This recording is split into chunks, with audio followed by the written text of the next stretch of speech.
கிறிஸ்து இயேசுவுக்குள் மிகவும் அன்பார்ந்த சகோதர சகோதரிகளே, உங்கள் எல்லோருக்கும் கர்த்தருக்குள்ளான என்னுடைய அன்பு வாழ்த்துக்களையும், நான் சார்ந்துள்ள விழுப்புரம் ஐக்கியத்தாருடைய அன்பு வாழ்த்துக்களையும்,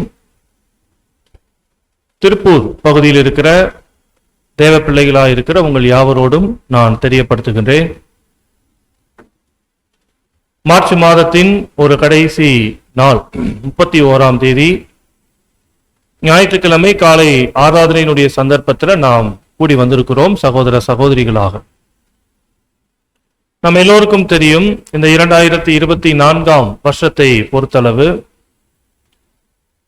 நாளைய தினத்திலிருந்து ஏப்ரல் மாதம் துவங்குகிறது. ஏப்ரல் 21ஆம் தேதி இது போல ஞாயிற்றுக்கிழமையினுடைய மாலை வேளையில இந்த வருடத்திற்கான கர்த்தர் இயேசுவினுடைய மரணத்தின் நினைவு கூறுதலின் ஆசரிப்பு நம்ம எல்லோரும் மத்தியில அது கடந்து வருகிறது. எனவே ஒரு சில மாதங்கள் நம்ம எல்லோரும் சபையாராக தனிப்பட்ட முறையிலையும் கர்த்தர் இயேசுவினுடைய பந்திக்காக நம்ம ஆயத்தமாகி கொண்டிருக்கிறோம். இந்த ஒரு காலை ஆராதனையிலேயும் நம்ம தியானிக்க இருக்கிற தேவ வார்த்தை அல்லது தேவ செய்தி கர்த்தர் இயேசுவினுடைய அந்த மரண நினைவு கூறுதலின் ஆசரிப்பை பற்றி நாம் புரிந்து கொள்வதற்கு பிரயோஜனமான ஒரு பாடமே நம்முடைய தியானமாக இருக்கும். பாடத்தின் தலைப்பு நம்முடைய சுதந்திரத்தின் அச்சாரம், The Pledge of Our Inheritance. நம்முடைய சுதந்திரத்தின் அச்சாரம் என்பது பாடத்தின் தலைப்பு. ஆதார வசனங்கள் ஒரு 2 வேத பகுதிகள், பாடத்துக்குரிய ஆதார வசனங்கள் ஒன்றின் பின் ஒன்றாக அவைகளை வாசிக்கலாம். எபேசியர் 1 அதிகாரம் 14ஆம் வசனத்தை வாசிப்போம். எபேசியர் 1:14. அவருக்கு சொந்தமானவர்கள் அவருடைய மகிமைக்கு புகழ்ச்சியாக மீட்கப்படுவார்கள் என்பதற்கு ஆவி தாமே தம்முடைய சுதந்திரத்தின் அச்சாரமாயிருக்கிறார். அடுத்ததாக 2 கொரிந்தியர் 5ஆம் அதிகாரத்தில் வசனங்கள் 4 மற்றும் 5 வசனங்களை வாசிப்போம். இந்த கூடாரத்தில் இருக்கிற நாம் பாரஞ்சு வந்து தவிக்கிறோம். இந்த போர்வையை களைந்து போட வேண்டும் என்று விரும்பாமல் மரணமானது ஜீவனாலே விழுங்கப்படுவதற்காக போர்வை தரித்தவர்களாய் இருக்க வேண்டும் என்று விரும்புகிறோம். இதற்கு நம்மை ஆயத்தப்படுத்துகிறவர் தேவனே, ஆவி என்னும் அச்சாரத்தை நமக்கு தந்தவரும் அவரே. அன்புக்குரியவர்களே, நம்முடைய சுதந்திரத்தின் அச்சாரம் என்கிற தலைப்புக்கு சார்பான ஒரு 2 வேத பகுதிகளை நம்ம ஆதாரமாக எடுத்திருக்கிறோம். பொதுவாக பாடத்தோட தலைப்புல வர வார்த்தைகள் நமக்கு புரியணும் இல்லைங்களா? முதல்ல சுதந்திரம், நம்முடைய சுதந்திரம் என்றால் நம்ம எதை சொல்லலாம், அல்லது நமக்கு என்ன புரியுது நம்முடைய சுதந்திரம் என்றால்? சகோதர சகோதரிகள் நீங்க பதில் சொல்லலாம். நம்முடைய சுதந்திரம்னா எது? இன்னொரு வார்த்தையில சொல்லிடலாம், நம்முடைய சொத்துனா நம்ம எதை சொல்லலாம்? இன்னொரு வார்த்தையில சொல்லலாம், நமக்கான ஆசீர்வாதம் என்பது எது? இன்னும் கூட உங்களுக்கு நான் உதவி செய்யறேன். நம்முடைய ஃபியூச்சர் எது? நம்முடைய எதிர்காலம் என்பது எது? எங்க போகணும்னு நம்ம விருப்பப்படுறோம் அல்லது வாழ்ந்துட்டு இருக்கிறோம்? இதுக்கு மேல என்னால உதவி செய்ய முடியாது உங்களுக்கு. பரலோகம் இல்லையா? கர்த்தருடைய சரீர அங்கமாக மாற வேண்டும். தேவன் நமக்கு கொடுத்திருக்கிற அந்த அழைப்பை நம்ம எப்படியேனும் என்ன பண்ணணும்? சுதந்திரிக்கும் இல்லையா? இப்ப நம்முடைய தேவன் நம்முடைய பிதா. இப்ப அந்த தேவனுடைய ஆசீர்வாதங்கள், அதனுடைய சொத்துக்கள், இப்ப நம்ம அவருடைய பிள்ளைகள் என்று சொல்லிட்டா நம்ம அதுக்கு வாரிசு தானே. அதுதான் ஆங்கிலத்துல அந்த இன்ஹெரிடன்ஸ் அப்படின்னா நம்ம சுதந்திரவாளிகள். எதற்கு? நம்முடைய தேவனுக்கு என்ன ஆசீர்வாதங்கள் வைத்திருக்கிறாரோ, ஏன்னா அவர் நம்முடைய பிதா. அப்ப அவருடைய பிள்ளைகளா இருக்கிற நமக்கு என்ன இருக்கு? அதுல சுதந்திரம் இருக்கு. அப்போ மகிமை, அழியாமை, கர்த்தருடைய சரீர அங்கமாவது, ஒரு பரலோக வாசிகளா மாறுவது, இப்படி பல வார்த்தைகள் என்ன பண்ணலாம்? நம்முடைய சுதந்திரத்திற்கான விவரங்களை சொல்லலாம். இப்ப நெக்ஸ்ட் இதே பாடத்தோட தலைப்புல இன்னொரு வார்த்தை இருக்கு. தமிழ்ல அச்சாரம். நம்முடைய சுதந்திரத்தின் அச்சாரம். ஏன் அப்படி ஒரு தூய வார்த்தை பயன்படுத்திட்டோம்னா, வசனங்கள் அப்படித்தான் இருக்கு. தமிழ் மொழிபெயர்ப்புல அந்த மாதிரிதான் இருக்கு. ஆங்கிலத்துல பிளட்ஜ், அவ்வளவுதான். அப்ப அந்த பிளட்ஜ் எனப்பட்ட வார்த்தைய அச்சாரம் சொல்லலாம், இல்ல அடையாளம், இல்ல ஆதாரம். நம்ம எதிர்காலத்துல மகிமைக்கு உரியவர்கள் என்பதற்குரிய அடையாளங்கள் இப்ப நம்ம மேல இருக்கு. ஆதாரங்கள் அல்லது சில அறிகுறிகள் இப்ப நம்ம மேல இருக்கு. அந்த அறிகுறிகள் உணர்த்துது நம்ம எதிர்காலத்துல மகிமைக்கு உரியவர்கள் என்று சொல்லி. சோ எனவேதான் பாடத்தோட தலைப்பு நம்முடைய சுதந்திரத்தின் அச்சாரம். சுதந்திரம்னா என்னன்னு தெரிஞ்சிருச்சு. முதலாம் உயிர்த்தெழுதல் பெற்று நம்ம மகிமைக்கு கடந்து போகிற நிலை. அப்படியெல்லாம் நம்ம உயர்த்தப்படுவோம் என்பதற்கு இப்ப நம்ம கிட்ட என்ன ஆதாரம், என்ன அறிகுறி என்றால் அதுதான் இந்த பாடத்துல என்ன பண்ண போறோம், நம்ம தியானம் பண்ண போறோம். 2 வசனங்கள் பார்த்துட்டோம், எபேசியர்லயும் 2 கொரிந்தியர்லயும். 2 வசனங்களுமே நம்முடைய சுதந்திரத்தின் அச்சாரமாக எதை பற்றி பேசுகிறதுனா ஹோலி ஸ்பிரிட், பரிசுத்த ஆவி இல்லையா? இப்ப என்ன ஆங்கிள் சிந்திச்சாலும் அதுதான் பதில். நாம் தேவனுடைய பிள்ளைகள் எதை வச்சு சொல்ல முடியும்? பல அறிகுறிகள் சொல்லலாம். அதுல ஒண்ணு, தேவ ஆவி என்ன பண்ணுது, நமக்குள்ள இருக்கு. நம்ம உண்மையிலேயே இந்த பரம அழைப்புக்குள்ளதான் இருக்கிறோமா? நான் இந்த அழைப்புக்குரியவனா? எதை வச்சு கன்ஃபார்ம் பண்ணலாம்? நம்ம பெற்றெடுக்கிற ஹோலி ஸ்பிரிட், பரிசுத்த ஆவி. ஒருவேளை பரிசுத்த ஆவியே எனக்குள்ள இருக்கு இல்லைன்றதை நான் எப்படி அறியறது என்றால் அது ரொம்ப வருத்தத்திற்குரியது. கண்டிப்பா தேவ ஆவியை பெற்றவர்களுக்கு தங்களுக்குள் தேவ ஆவி இருக்குது என்பதின் நிச்சயம் அவர்களுக்குள்ள காணப்படும் இல்லைங்களா? இப்போ தேவ ஆவியை பெற்றெடுக்கிற நமக்குள்ள அது ஃபீல் ஆகுது இல்லைங்களா? நமக்குள் ஹோலி ஸ்பிரிட் இருக்கு அப்படின்றது நம்ம வாழுகிற அனுதின வாழ்க்கை. ஒருவேளை அநியாயங்கள், தீமைகள், தேவனுக்கு பிரியமில்லாத காரியங்கள், இல்ல தேவனுடைய சித்தத்தின்படியான காரியங்கள், இதை நம்ம நிதானிக்கிற மாதிரி, உணர்கிற மாதிரி நம்ம வாழ்க்கையில எவ்வளவு வழிநடத்துதல்கள் நமக்கு கிடைக்குதுல்ல. ஒருவேளை ஹோலி ஸ்பிரிட் இல்லைன்னா நமக்கு சத்தியம் புரியாது. நம்ம இங்க என்ன பண்ண முடியாது, இந்த நேரங்கள்ல இப்படி நம்ம அமர்ந்திருக்க மாட்டோம். சோ அப்ப நம்ம எல்லோரும் தேவ ஆவியை பெற்றவர்கள். அப்ப அந்த தேவ ஆவி கூட ஒரு பிளட்ஜ், ஒரு அறிகுறி. எதற்கு? நாம் எதிர்காலத்துல பரலோக ஆசீர்வாதத்தை சுதந்திரிக்க போகிறவர்கள் என்பதற்கான அறிகுறி. இது ஜெனரல். ஏன்னா பொதுவா இந்த ஆவிக்குரிய விஷயத்துல நம்ம என்ன பாயிண்ட யோசிச்சாலும் ஹோலி ஸ்பிரிட் அங்க ஒரு சாலிடான ஒரு ஆன்சரா நிக்கும். அதுல மாற்று கருத்து இல்லை. ஆனால் நம்முடைய சுதந்திரத்தின் அச்சாரம் என்பது தேவ ஆவி, பரிசுத்த ஆவி என்று சொல்லிட்டாலும் 2 கொரிந்தியர் 5ஆம் அதிகாரத்துல அப்போஸ்தலன் பவுல் அவர்கள் பேசும்போது 4வது வசனத்துல என்ன சொல்றாரு? இந்த ஒரு கூடாரத்துல நாங்க ரொம்ப கஷ்டப்படுறோம், போர்வையை போர்த்தி கொண்டு இருக்கிறதுல ரொம்ப சிரமப்படுறோம். எப்படா இந்த போர்வையை தூக்கி எரிஞ்சிட்டு போயிடலாம் அப்படின்னு நமக்கு தோணுது. ஆனாலும் அவ்வளவு சீக்கிரம் என்ன பண்ண முடியாது, இந்த போர்வையை கலைந்திட முடியாது. அப்பதான் என்ன சொல்ல வர்றாரு? இந்த உலகம், இந்த உலகத்துல நம்ம வாழ்ற வாழ்க்கை, இந்த பலகீனமான மாம்ச சரீரத்தை வச்சுட்டு எவ்வளவு கஷ்டப்படுறோம் இந்த பூமியில. ஆனா நம்ம தேவனுக்குரியவர்கள், தேவனால் அழைக்கப்பட்டவர்கள். நம்முடைய ஃபியூச்சர் இந்த பூமியோ இந்த பொல்லாத மாம்சமோ கிடையாது, ஆவியின் ஜீவிகளா மாறப்போறது. எதிர்காலம் அதுதான். ஆனாலும் தற்காலத்துல என்ன செய்ய வேண்டியது இருக்கு? இந்த உலகத்துல பாடுகள் மத்தியில, கஷ்டங்கள் மத்தியில இந்த பலகீனமான மாம்சத்தை வைத்துக்கொண்டு நம்ம வாழ வேண்டியது இருக்கு.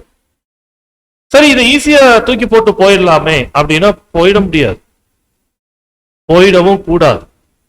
சில குறிப்பிட்ட காலம் இந்த கூடாரத்துல நம்ம இருக்கணும், இந்த போர்வைக்குள்ள நம்ம காணப்படணும். ஏன்? காரணம் சொல்றாரு, மரணமானது ஜீவனாலே என்ன செய்யப்படணும்?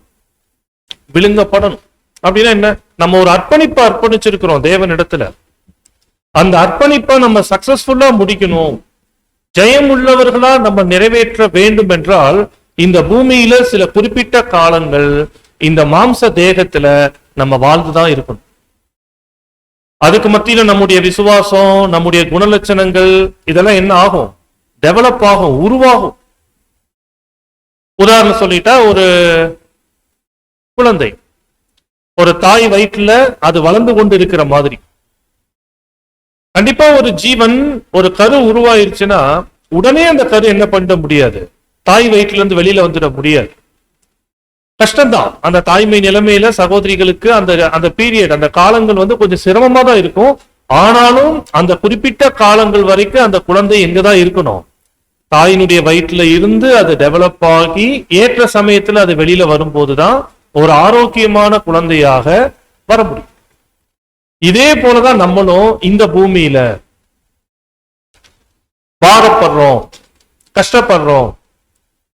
ஒருவேளை ஈஸியா இந்த உலகத்தை விட்டு தேவனுக்குரியவர்களாக போயிடலாமே, மாறிடலாமே என்றால் நல்லதுதான். ஆனா அது உடனே என்ன பண்ணக்கூடாது? நடக்கக்கூடாது. உடனே நடந்தால் அது ஒரு வெற்றியுள்ள ஒரு வாழ்க்கையாக அமையாது. அப்படி என்றால் இங்கே நாம சிந்திக்க வேண்டியது, நம்ம பெற்றெடுக்கிற தேவ ஆவியோடு சம்பந்தப்படுத்தி நம்ம எதிர்காலத்துல மகிமைக்கு உரியவர்கள் என்பதற்குரிய ஒரு அறிகுறி, ஒரு அடையாளம் நம்ம வாழ்க்கையில இருக்கு. அந்த அறிகுறி, அந்த அடையாளம் என்பது என்ன? இது பாடத்துல நெக்ஸ்ட் ஒரு சப்டைட்டில் உங்களுக்கு காணப்படும். நம் சுதந்திரத்தின் அச்சாரம் என்பது எது? சோ அப்ப இதை நம்ம எதவாக சொல்லலாம்? தேவ ஆவியோடு சம்பந்தப்படுத்தி இன்னும் ஒரு தெரிவு, ஒரு அடையாளம் நம்ம எல்லார் வாழ்க்கையில இருக்கு. மாம்சத்தின்படி நம்ம யோசிச்சுட்டா அது நமக்கு வேற மாதிரி தோணும்.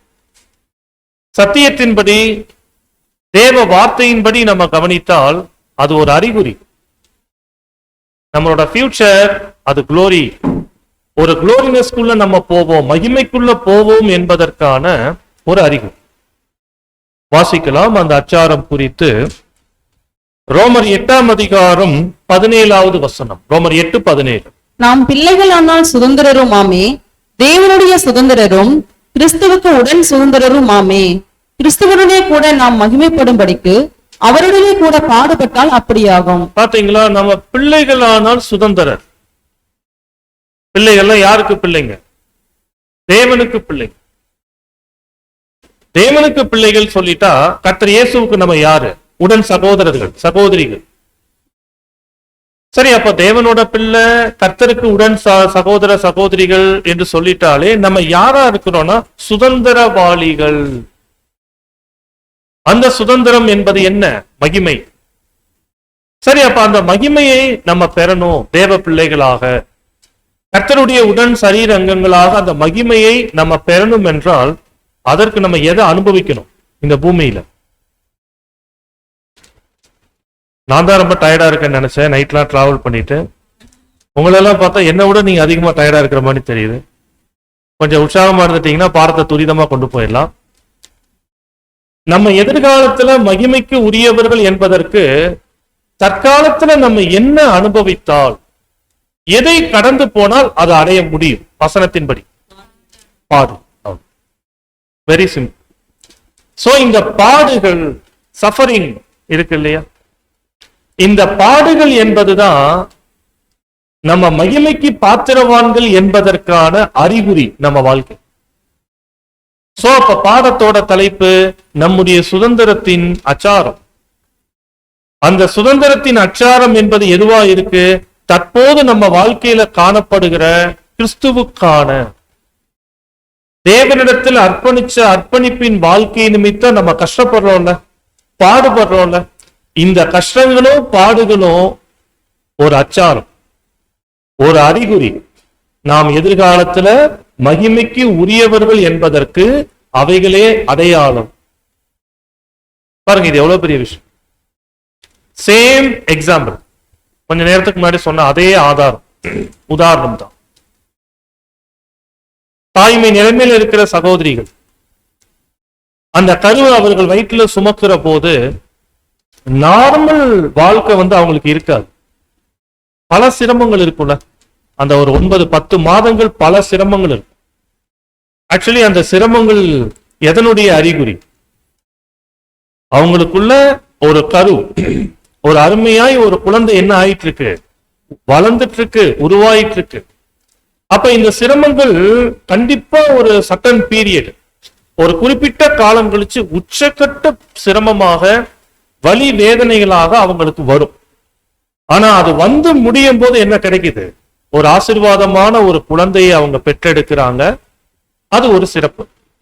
இதே மாதிரிதான் ஆவிக்குரிய வகையில நமக்கு இருக்கிற இந்த பூமிக்குரிய வாழ்க்கையில சத்தியத்து நிமித்தம் நம்ம அனுபவிக்கிற பாடுகள், சிரமங்கள், கஷ்டங்கள், இவைகளெல்லாம் ஆக்சுவலி அறிகுறி நமக்குள்ள ஒரு புது சிருஷ்டி என்ன ஆயிட்டு இருக்கு, உருவாயிட்டு இருக்கு. ஒரு மகிமைக்குரியவர்களா நம்ம ரெடி ஆயிட்டு இருக்கிறோம் என்பதற்கு அவைகள் எல்லாம் அறிகுறி, அடையாளம். இதுதான் நம்ம பாடத்துல பார்க்கிறோம். நம்முடைய சுதந்திரத்தின் அச்சாரம் என்பது தேவ ஆவியோடு சம்பந்தப்பட்ட பாடுகள், துன்பங்கள், சத்தியத்து நிமித்தம் நம்ம அடைகிற உபத்திரவம். இதை குறித்து சகோதரர்கள் அவங்களுடைய எழுத்துக்கள்ல ரீப்ரின்ஸ் 4590 நினைவு கூடுதல் புக்ல பேஜ் நம்பர் 120 சகோதரர் கொடுத்திருக்கிற தகவல்களை நீங்க வாசிக்கலாம். ஸ்லைட்ல உங்களுக்கு வரும். இப்படியாக நம் பாடுகள் மற்றும் நம்முடைய சுதந்திரத்தின் அச்சாரமாகிய மீட்படைந்து உரிமை பேறு பெறுவதற்கான அடையாளமாகிய பாடுகள் மற்றும் மகிழ்ச்சியின் பாத்திரத்தில் நாம் பானம் பண்ணுகிறோம். இந்த சந்தோஷத்தை நமது கர்த்தருடைய 2ஆம் வருகையின் பொழுது அவருடைய அங்கங்களாக, அவருடைய மனவாட்டி வகுப்பாராக நாம் அவரிடத்தில் கூட்டி சேர்க்கப்படும் பொழுது பெற்றுக்கொள்கிறோம். அன்புக்குரியவர்களே, இங்க அருமையாய் சகோதரருடைய எழுத்துக்கள்ல பார்க்கிறோம், நாம் பாடுகள் மற்றும் சுதந்திரத்தின் அச்சாரமாகிய, பிராக்கெட்ல என்ன வார்த்தை வருது? மீட்படைந்து உரிமை பேறு பெறுவதற்கான அடையாளமாகிய பாடுகள் மற்றும் மகிழ்ச்சியின் பாத்திரத்தில் நாம் பானம் பண்ணுகிறோம். சோ அப்ப அருமையான வார்த்தை, நாம் பாடுகள் அனுபவிக்கிறோம். அந்த பாடுகளை அடையாளப்படுத்தக்கூடியது கர்த்தருடைய பந்தி. அது அடையாளம். அந்த அடையாளத்தினுடைய அர்த்தங்கள் நம்ம வாழ்க்கையில படுகிற பாடுகள். அப்ப இந்த பாடுகள் எதற்கானது என்றால் நாம் உரிமை பேறு பெறுவதற்கான அடையாளம். அப்ப இந்த ஒரு வாசகம் தான் பிரதருடைய எழுத்துக்கள்ல இந்த சிந்தையை நமக்கு புரிய வைக்கும். வசனங்களும் இருக்கு, ரோமர்ல பார்த்தோம், பரிசுத்தவான்களுடைய வார்த்தைகள்ல இருக்கு. நம்ம எதிர்காலத்துல அந்த ஆசீர்வாதத்தை பெறப்போகிறோம் என்பதற்கான அடையாளம் தற்கால வாழ்க்கையில நமக்குள், நம்ம வாழ்க்கைக்குள் கடந்து வருகிற காணப்படுகிற துன்பங்கள், பாடுகள். ஜெனரலா ஒரு உண்மை கிறிஸ்தவருக்கும் ஒரு பெயரளவிலான கிறிஸ்தவருக்கும் இருக்கக்கூடிய வித்தியாசங்களை நம்ம யோசிச்சோம். இப்ப ஒரு பெயரளவிலான கிறிஸ்தவருக்கு வாழ்க்கையில கஷ்டம் வருதுன்னு வச்சு, ஒருவேளை பண கஷ்டம், சரீர வியாதி, வேற மாதிரியான உபத்திரவங்கள் வாழ்க்கையில வருதுன்னா தேவன் விஷயத்துல அவருக்கு என்ன புரிதல் இருக்கும்? அவர் எப்படி புரிஞ்சிருப்பார்? தான் வாழ்க்கையில் இருக்கிற கஷ்டங்களை தேவனோடு சம்பந்தப்படுத்தி அவர் எப்படி அண்டர்ஸ்டாண்ட் பண்ணுவார்? ஒண்ணு, ஏதாவது நம்ம தப்பு பண்ணிட்டோமோ தேவனுக்கு விரோதமா, அதனால தேவன் என்ன பண்ணிட்டாரு, நம்மளை தண்டிக்கிறாரோ, கைவிடுறாரோ, இப்படி நினைக்கலாம். இல்லைன்னா என்ன நினைப்பாரு, தேவன் ஏன் நமக்கு மாத்திரம் இப்படி பண்றாரு, அவருக்கு நம்ம விஷயத்துல ஒரு நன்மை செய்யணும்ன்ற எண்ணமே இல்லையா என்று தேவன் மேல ஒரு குறை பேசுவது, ஒரு முறுமுறுக்கிறது, இல்ல தாங்க ஏதாவது பெரிய மிஸ்டேக் பண்ணி இப்படி பாதிக்கப்பட்டு நிக்கிறோமோன்னு தங்களை பத்தி ரொம்ப மோசமா யோசிக்கிறது, இப்படிதான் அவங்களுக்கு புரியும். ஒருவேளை நன்மை வந்துருச்சுன்னு வைங்க, வாழ்க்கையில நினைச்சதெல்லாம் நடக்குது, எந்த கஷ்டம் இல்ல, எல்லாம் மன நிறைவா இருக்கு, ஆசீர்வாதமா இருக்கு அப்படின்னா உடனே அவங்களுக்கு மனசு எப்படி இருக்கும்? தேவன் நம்ம கூட என்ன பண்றாரு, இருக்கிறார், அவர் நம்மை ஆசீர்வதிக்கிறார், புரிஞ்சுக்கிடுவான். சோ ஒரு பொதுவான கிறிஸ்தவரை பொறுத்தளவு இந்த உலக வாழ்க்கை திருப்திகரமா இருக்கு, நன்மையா இருக்குன்னா தேவன் கூட இருக்கிறார். உலக வாழ்க்கையில பாடுகள், கஷ்டங்கள் வருதுன்னா தேவன் நம்மளை என்ன பண்றாரு, கைவிடுகிறாரு, தேவன் நம்ம கூட இல்ல, இப்படி புரிஞ்சுக்கிடுவார். ஆனா ஒரு ட்ரூ கிறிஸ்டியன், ஒரு உண்மையான கிறிஸ்தவர்களை பொறுத்தளவு அவங்க வாழ்க்கையில பாடுகள் கஷ்டங்கள் வருதுன்னா ஒரு உண்மை கிறிஸ்தவர் எப்படி நினைப்பார், எப்படி யோசிப்பார்? ஒருவேளை தங்களிடத்துல ஏதாவது குறைகள் இருக்கா அப்படின்னு சிந்திக்கிறது ஒரு நல்ல சிந்தனை. ஏன்னா சில நேரம் நம்ம வாழ்க்கையில் அனுமதிக்கப்படுகிற கஷ்டங்கள் பாடுகள் சிச்சைகளா கூட இருக்கலாம் இல்லையா? சாஸ்டிஸ்மென்ட், நம்மளை நல்வழிப்படுத்துவதற்கு ஆவிக்குரிய வகையில் நம்மளை திருத்துவதற்கு தேவன் கையாளுகிற சில வழிமுறைகளா கூட அது இருக்கலாம். ஆனால் அதுவே நம்ம வாழ்க்கையில வருகிற எல்லா பாடுகளுக்கான காரணங்கள் என்று நம்ம என்ன பண்ண முடியாது, எடுத்துக்கொள்ள முடியாது. ஒருவேளை ரைட், நமக்கு தெரியல, இது தண்டனையாக நான் என் வாழ்க்கையில இருக்கு அப்படின்னு என்னால புரிஞ்சுக்க முடியல, நம்மளை நாமளே நிதானித்து பார்க்கிறோம், அப்படி ஒரு புரிதல் அல்லது ஒரு தேவ ஆவியில என்னால ஃபீல் பண்ண முடியல என்று சொன்னாலே, இப்ப நமக்கு வருகிற அந்த பாடுகளை நம்ம யோசிக்கணும், இது எது நிமித்தம் நமக்கு இது வந்திருக்கு, ஏதாவது காரணங்கள் நம்மால ஃபீல் பண்ண முடியுதா என்பதை நிதானிச்சு பார்க்கணும். ஒருவேளை சத்தியத்து நிமித்தம், இந்த அழைப்புக்குள்ள நம்ம காணப்படுகிறது நிமித்தம், இல்ல தேவனுக்காக ஊழியம் செய்கிறது நிமித்தம், இல்ல தேவனுக்காக அர்ப்பணிச்சு வாழுகிற வாழ்க்கை நிமித்தம், இதெல்லாம் நம்ம வாழ்க்கையில சில பாதிப்புகளை கொண்டு வருது, சில நஷ்டங்களை நமக்கு ஏற்படுத்துது அப்படின்னு நமக்கு தெரிஞ்சிருச்சுன்னா கண்டிப்பா அவைகளை நம்ம என்னவாவே எடுத்துக்கலாம்னா இதுதான் கர்த்தருக்கான பாடுகள். சோ இங்க நம்ம அருமையா கவனிக்கிறோம், இந்த மாதிரி நம்ம வாழ்க்கையில அனுமதிக்கப்படுகிற பாடுகள் அல்லது நம்ம சந்திக்கிற பாடுகளை ஒரு பொதுவான கிறிஸ்தவரை போல தேவன் நம்மளை கைவிட்டுட்டார், அவர் நம்ம கூட இல்ல, அதனாலதான் நம்ம கஷ்டப்படுறோம், அந்த பார்வை எப்பயுமே நமக்கு என்ன பண்ணக்கூடாது, வரக்கூடாது. ஏன்னா நம்ம இம்மைக்காக கிறிஸ்துவின் மேல் நம்பிக்கை கொண்டவர்கள் அல்ல. ஏன்னா அருமையா சத்தியம் சொல்லுது, அவரோடு பாடுபட்டால் அவரோடு என்ன செய்யலாம், ஆளுகை செய்யலாம். பாடுகள் இல்லாமல் எவர் ஒருத்தரும் மகிமைக்குள்ள போக முடியாது. அப்படி என்றால் அந்த பாடுகளை நாம் எப்படி பார்க்கணும், எவ்வாறு அவைகளை நம்ம கவனிக்கணும், இதை நாம் சகோதரருடைய எழுத்துக்கள்ல இருந்து கவனிக்கலாம். அதே ஆர்டிக்கல் தான் 4590 ரீப்ரின்ஸ் நம்பர். நெக்ஸ்ட் ஸ்லைடு நீங்க வாசிக்கலாம்.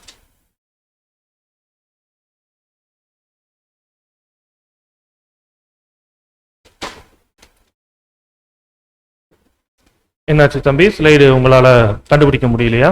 இல்ல, ஓகே. நாம் நினைவு கூறுதலை ஆசரிக்கும் போது நம்முடைய இருதயங்கள் இயேசுவினுடைய பாடுகளை மாத்திரம் தியானித்தால் போதாது, இன்னுமாக பலியின் மரணத்திற்கு நேராக அவருடைய அடிச்சுவடுகளில் நடக்கும் அவருடைய சரீர அங்கத்தினர்களுடைய பாடுகளை மாத்திரம் தியானித்தாலும் போதாது, மாறாக இந்த பாத்திரத்தில் நாம் பங்கு கொள்வதன் மூலம் நாம் சரியான மகிழ்ச்சியின் ஆவியை பெற்றுக்கொள்ள வேண்டும். அன்புக்குரியவர்களே, இந்த வாசகங்கள் நம்ம இங்க பார்க்க முடியுது. என்ன சொல்றார், ஒரு பஸ்கா சீசன்ல ஏன் இப்படி ஒரு தலைப்புல பாடம் தியானிக்கிறோம்னா, பொதுவா கர்த்தருடைய பந்தி என்பது கர்த்தருடைய பாடும் மரணங்களை அர்த்தப்படுத்தக்கூடிய பந்தி இல்லையா? அப்பம் கர்த்தருடைய சரீரத்திற்கு அடையாளம், பாத்திரம் அல்லது ரசம் கர்த்தருடைய ஜீவனுக்கு அடையாளம்.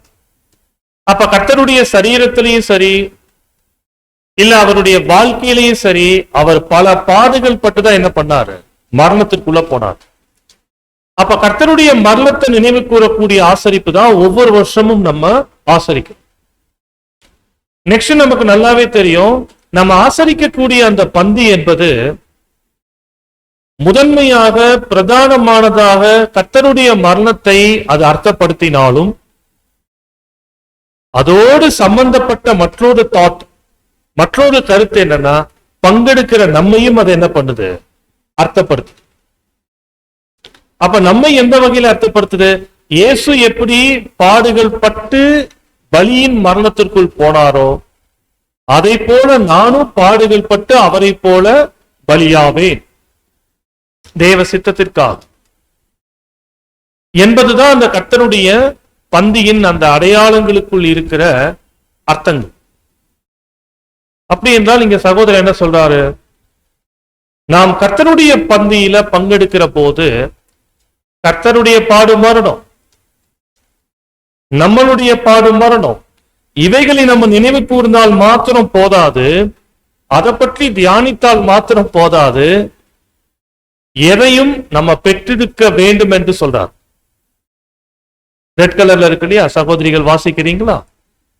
மாறாக இந்த பாத்திரத்தில் நாம் பங்கு கொள்ளுவதன் மூலம் நாம் சரியான மகிழ்ச்சியின் ஆவியையும் பெற்றுக்கொள்ள வேண்டும். பாத்தீங்களா? ஒரு மகிழ்ச்சி, ஒரு சந்தோஷம் நமக்குள்ள இருக்கும்.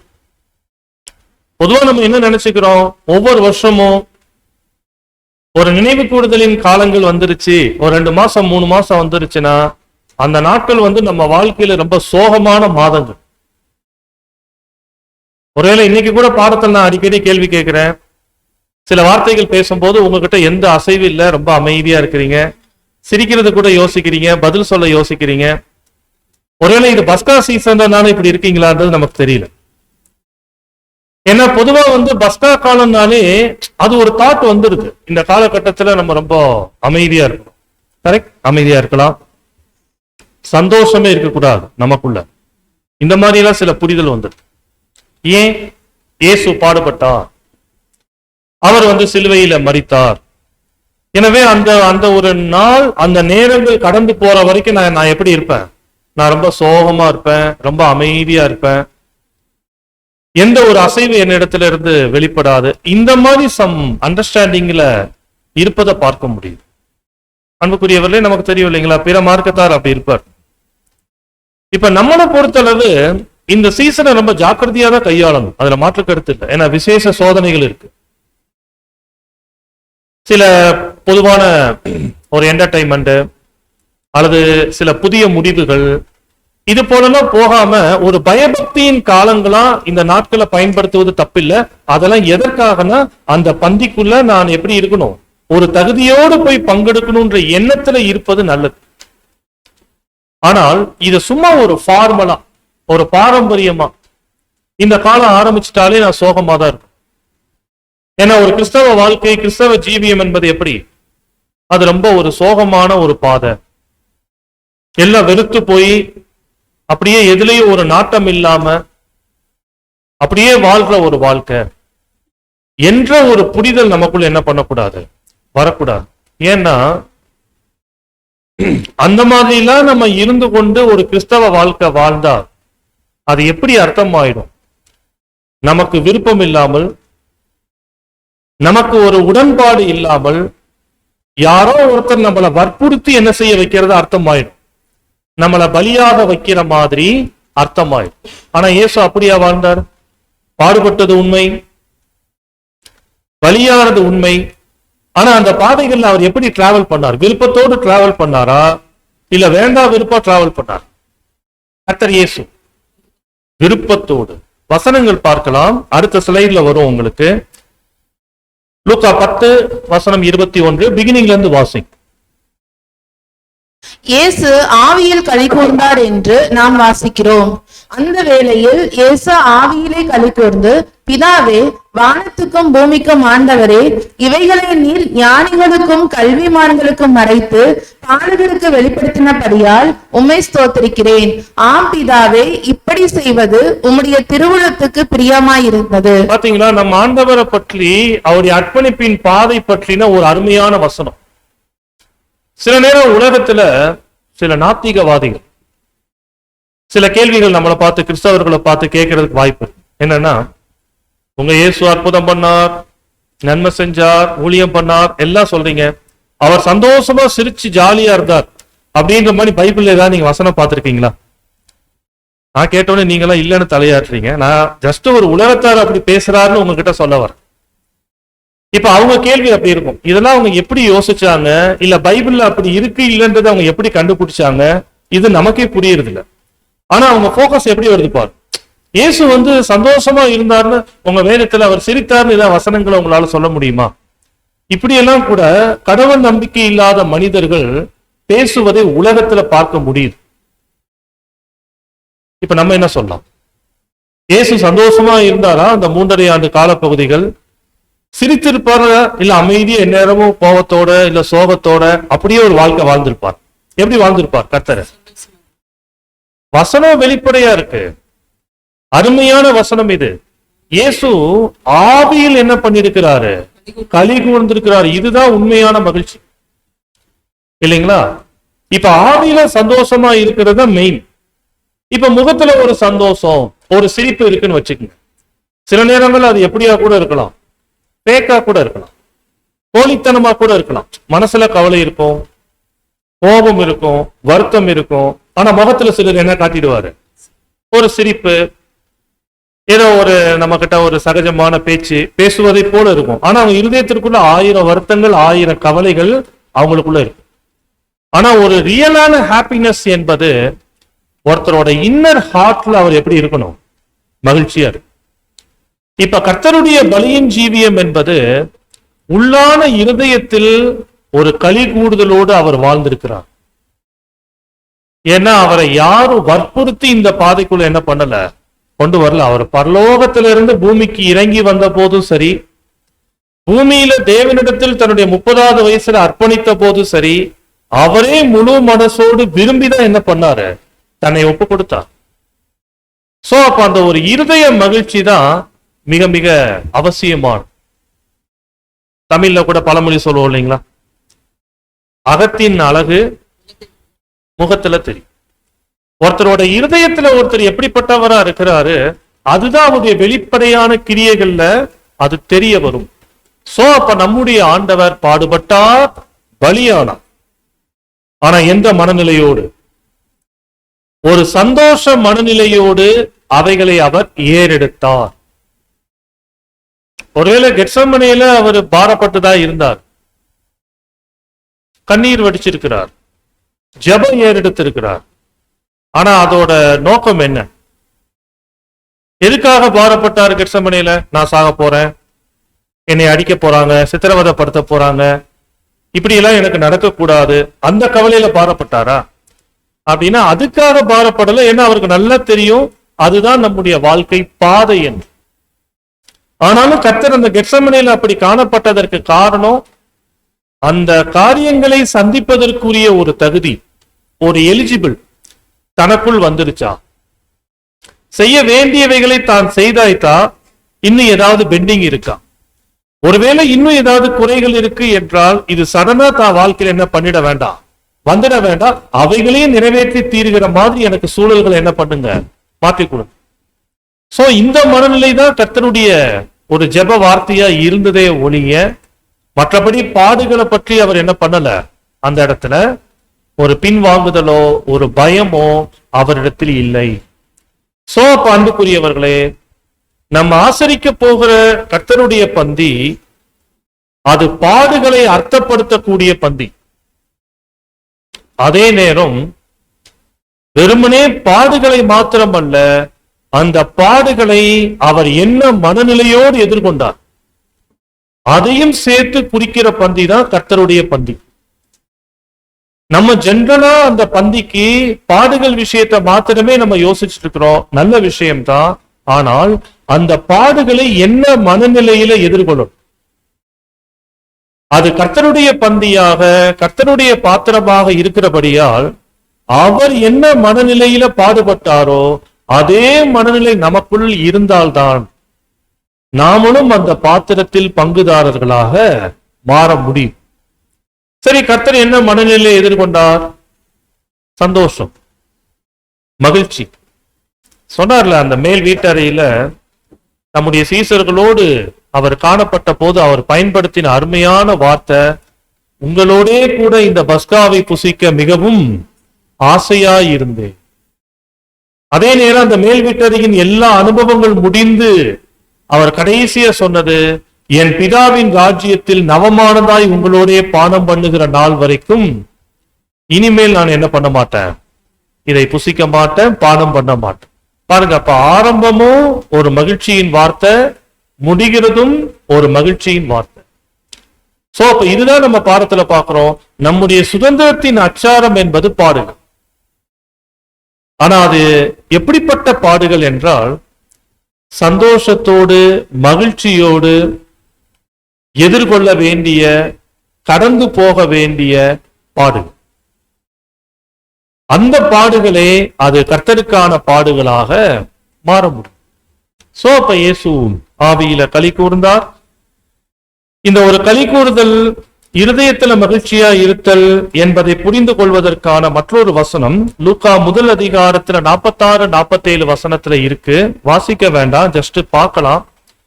மரியாள் அவர்கள் இயேசுவை தன்னுடைய கருவுல சுமந்து கொண்டிருந்த போது எலிசபெத் எனப்பட்ட யோவான் ஸ்நானகனின் தாயாரோடு அவங்க பேசும்போது சொன்ன வார்த்தை, என் ஆவி என் இரட்சகராகிய தேவனில் களி கூறுகிறது. கர்த்தரை சுமந்துட்டு இருக்கிறாங்க வயிற்றுல. ஆனா அது ஒரு சோதனை காலம் தான் அவங்களுக்கு. பல அவமானங்கள் அவர்களை நோக்கி வந்த காலம் மரியாளுக்கு. ஆனாலும் அவங்க சொல்றாங்க, என் ஆவி என் இரட்சகராகிய தேவனில் என்ன பண்ணுது, களி கூறுது. அப்ப பாத்தீங்களா, பாடு இருக்கு சரீரத்துல, வாழ்க்கையில. ஆனா இருதயத்துல என்ன இருக்கு, மகிழ்ச்சி இருக்கு. இதுதான் ஒரு ஒரு கிறிஸ்தவ வாழ்க்கையின் பயன். சகோதரர் ரசல் அவர்கள் இதை குறித்து சேம் ஆர்டிக்கல் ரீப்ரின்ஸ் 4590 நெக்ஸ்ட் ஸ்லைட்ல இருக்கும், நீங்க வாசிக்கலாம். இன்னுமாக பாத்திரத்தில் பானம் பண்ணும் நம் அனைவரையும் அப்போஸ்தலர், கர்த்தருக்குள் சந்தோஷமாய் இருங்கள், மீண்டும் சொல்லுகிறேன் சந்தோஷமாய் இருங்கள் என்று வலியுறுத்துகிறார். கிறிஸ்துவனுடைய ஜீவியம் என்பது துக்கமானதும் அல்ல, மகிழ்ச்சி அற்றதும் அல்ல, மாறாக மிகுந்த சந்தோஷகரமானதாகும். பாத்தீங்களா எவ்வளவு கஷ்டம் இல்ல? ஏன் ஒரு உண்மை கிறிஸ்தவ வாழ்க்கை ரொம்ப கஷ்டம்னு சொல்றாங்கன்னா, பாடுகள் நிறைய இருக்கு, சிலுவை சுமந்துட்டு டிராவல் பண்ணணும். ஓகே, பாடுகள், கஷ்டங்கள், உபத்திரவங்கள் கூட சந்திச்சிடலாம். ஆனால் அந்த பாடுகள், உபத்திரவ, கஷ்டங்களுக்கு மத்தியில சந்தோஷமா இருக்கும். இது முடியுமா? பொதுவா உலகத்திலே ஒருத்தரை போட்டு அடிக்கும் போது அவர் சிரிச்சுக்கிட்டே இருக்கிறார் வை, அவரை பத்தி பொதுவா என்னதான் பேசுவாங்க, இவருக்கு வேற ஏதாவது பிரச்சனை இருக்கு போல, அடிச்சா அழுகணும் இல்ல சோகமா இருக்கணும். ஆனா இவர் என்ன பண்றாரு, சிரிக்கிறார். டிஃபரெண்டா பார்ப்பாங்க. ஆனா ஒரு உண்மை கிறிஸ்தவ வாழ்க்கை என்பதை ரசல் எப்படி குறிப்பிட்டாரு, ஒரு கிறிஸ்தவ ஜீவியம் என்பது துக்கமானதல்ல, மகிழ்ச்சியற்றதும் அல்ல, மாறாக அது என்னது, சந்தோஷம். இது யாரால முடியும் என்றால், பாடத்தோட தலைப்பே அதான். இந்த பாடுகள் தான் என்னை மகிமைக்கு கொண்டு போக போகுது, இந்த பாடுகள் தான் நான் மகிமைக்கு உரியவன் என்பதற்கான அறிகுறிகள், அடையாளம் என்பதை யார் ஒருத்தர் தெளிவா புரிஞ்சுக்கிட்டாரோ, அவரால் அவங்க வாழ்க்கையில வருகிற பாடுகள், கஷ்டங்களை அவர் மெஷர் பண்ணி பார்ப்பார். என் இடத்துல இருக்கிற தவறு, தீமை, தேவ சித்தத்திற்கு பிரியமில்லாத வாழ்க்கை, இது நிமித்தம் வருதா இந்த பாடுகள், கஷ்டங்கள்? வந்தா நான் என்னை திருத்திக்கலாம், என்னை சரிப்படுத்திக்கலாம். ஓகே, இது அப்படி இல்ல, அந்த மாதிரி இல்ல, இது வேற நோக்கத்துக்காக எனக்கு வந்திருக்கிறது போல தெரியுது அப்படின்னு சொன்னா, அவைகள் நம்ம என்ன பண்ணணும், மகிழ்ச்சியோடு எதிர்கொள்ளணும். கஷ்டமா தான் இருக்கும், சோகம் இல்ல பாரங்கள் வர மாதிரி தான் இருக்கும். ஆனாலும் இருதயத்துல ஒரு கிளியர் அண்டர்ஸ்டாண்டிங் இருக்கணும். அந்த அண்டர்ஸ்டாண்டிங் நம்ம ஆண்டவருக்கு இந்த பூமியில அவர் வாழ்ந்த வாழ்க்கையில இருந்தது. அப்படிப்பட்ட ஒரு வாழ்க்கையை அவர் வாழ்ந்திருக்கிறதுனால நாமளும் கர்த்தருடைய பாத்திரத்துல பங்கெடுக்க போகிறோம் என்றால், நமக்குள்ளேயும் பாடுகள் குறித்த அந்த மகிழ்ச்சியின் பார்வை, மகிழ்ச்சியின் புரிதல் என்பது அவசியம். சரி, பாடத்தோட மெயினான விஷயங்கள் நம்ம பார்த்துட்டு வரோம். நெக்ஸ்ட் சப்ஜெக்ட்ல இப்படி எல்லாம் ஒரு 20 நிமிஷம், ஒரு 1/4 மணி நேரம் பாடுகளில் சந்தோஷமா இருக்க வேண்டும் அப்படின்னு ஒரு டைட்டில் மாதிரி பேசிட்டு போயிட்டா நமக்கு எப்படி இருக்கும்? கேட்க நல்லாதான் இருக்கு. ஆனா இது எப்படி வாழ்றது, இதை எப்படி பிராக்டிக்கல் பண்றது, சிரமம் இருக்கும் இல்லைங்களா? இதே இது அந்த பாடுகள் ஏன் நமக்கு வருது, என்ன நோக்கத்துக்காக வருது என்பதை சரியா நம்ம சத்தியத்தின் மூலம் கற்றுக்கொண்டோம். கற்றுக்கொண்டுட்டா இப்ப நம்ம வாழ்க்கையில எப்படிப்பட்ட கஷ்டங்கள் வந்தாலும் அதை நம்ம நிதானிச்சு பார்த்து, ஓகே இது இதுக்காக தான் வந்திருக்குன்னு புரிஞ்சு போச்சுன்னா எப்படி இருக்கும்? அதை நம்ம மகிழ்ச்சியோடு எதிர்கொள்வதற்கு பழகிடும். சோ அப்ப இப்ப பாடத்துல என்ன பார்க்க போறோம்?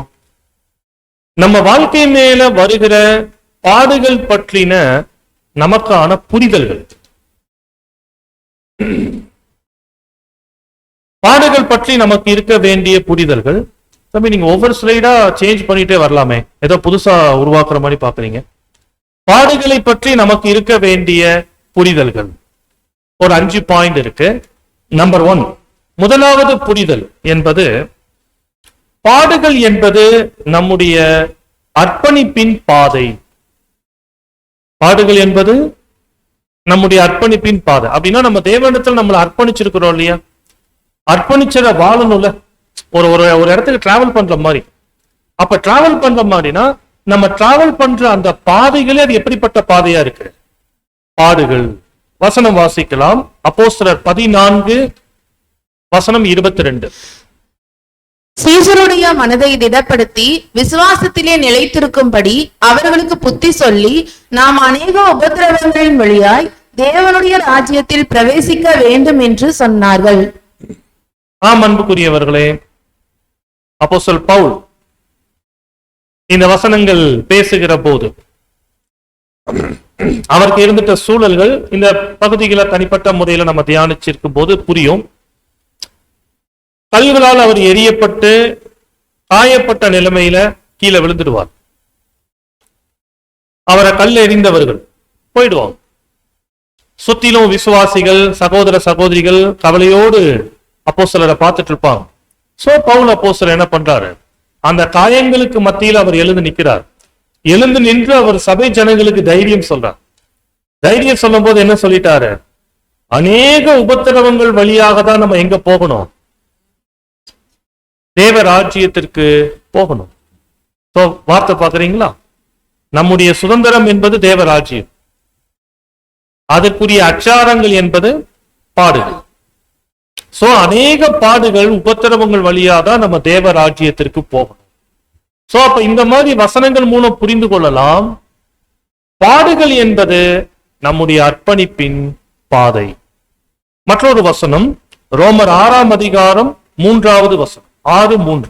கிறிஸ்து இயேசுவுக்குள்ளாக ஞானஸ்நானம் பெற்ற நாம் அனைவரும் அவருடைய மரணத்திற்குள்ளாக ஞானஸ்நானம் பெற்றதை அறியாமல் இருக்கிறீர்களா? பாத்தீங்களா? நம்முடைய கான்சென்ட்ரேஷன் என்ன? நம்முடைய அர்ப்பணிப்பு என்பது எப்படிப்பட்டது? கிறிஸ்துவினுடைய மரணத்தோடு நம்ம என்ன செய்யப்பட்டிருக்கிறோம்? ஞானஸ்நானம் பண்ணப்பட்டிருக்கிறோம். அப்ப கிறிஸ்துவினுடைய மரணம்னா ஆண்டவர் எப்படி மரிச்சாரு? ஒரு நேச்சுரல் டெத்தா? இயேசு கிறிஸ்துவின் மரணம் என்பது ஒரு இயற்கை மரணமா நடந்துச்சா? இல்ல. நெக்ஸ்ட் ஸ்லைடு பாத்தீங்கன்னா அது வார்த்தை இருக்கும். ரீப்ரின்ஸ் 4:5-4:7ல இயேசு அடைந்திட்ட மரணம் சாக்ரிஃபைசிக்கல் டெத், பலியின் மரணம்.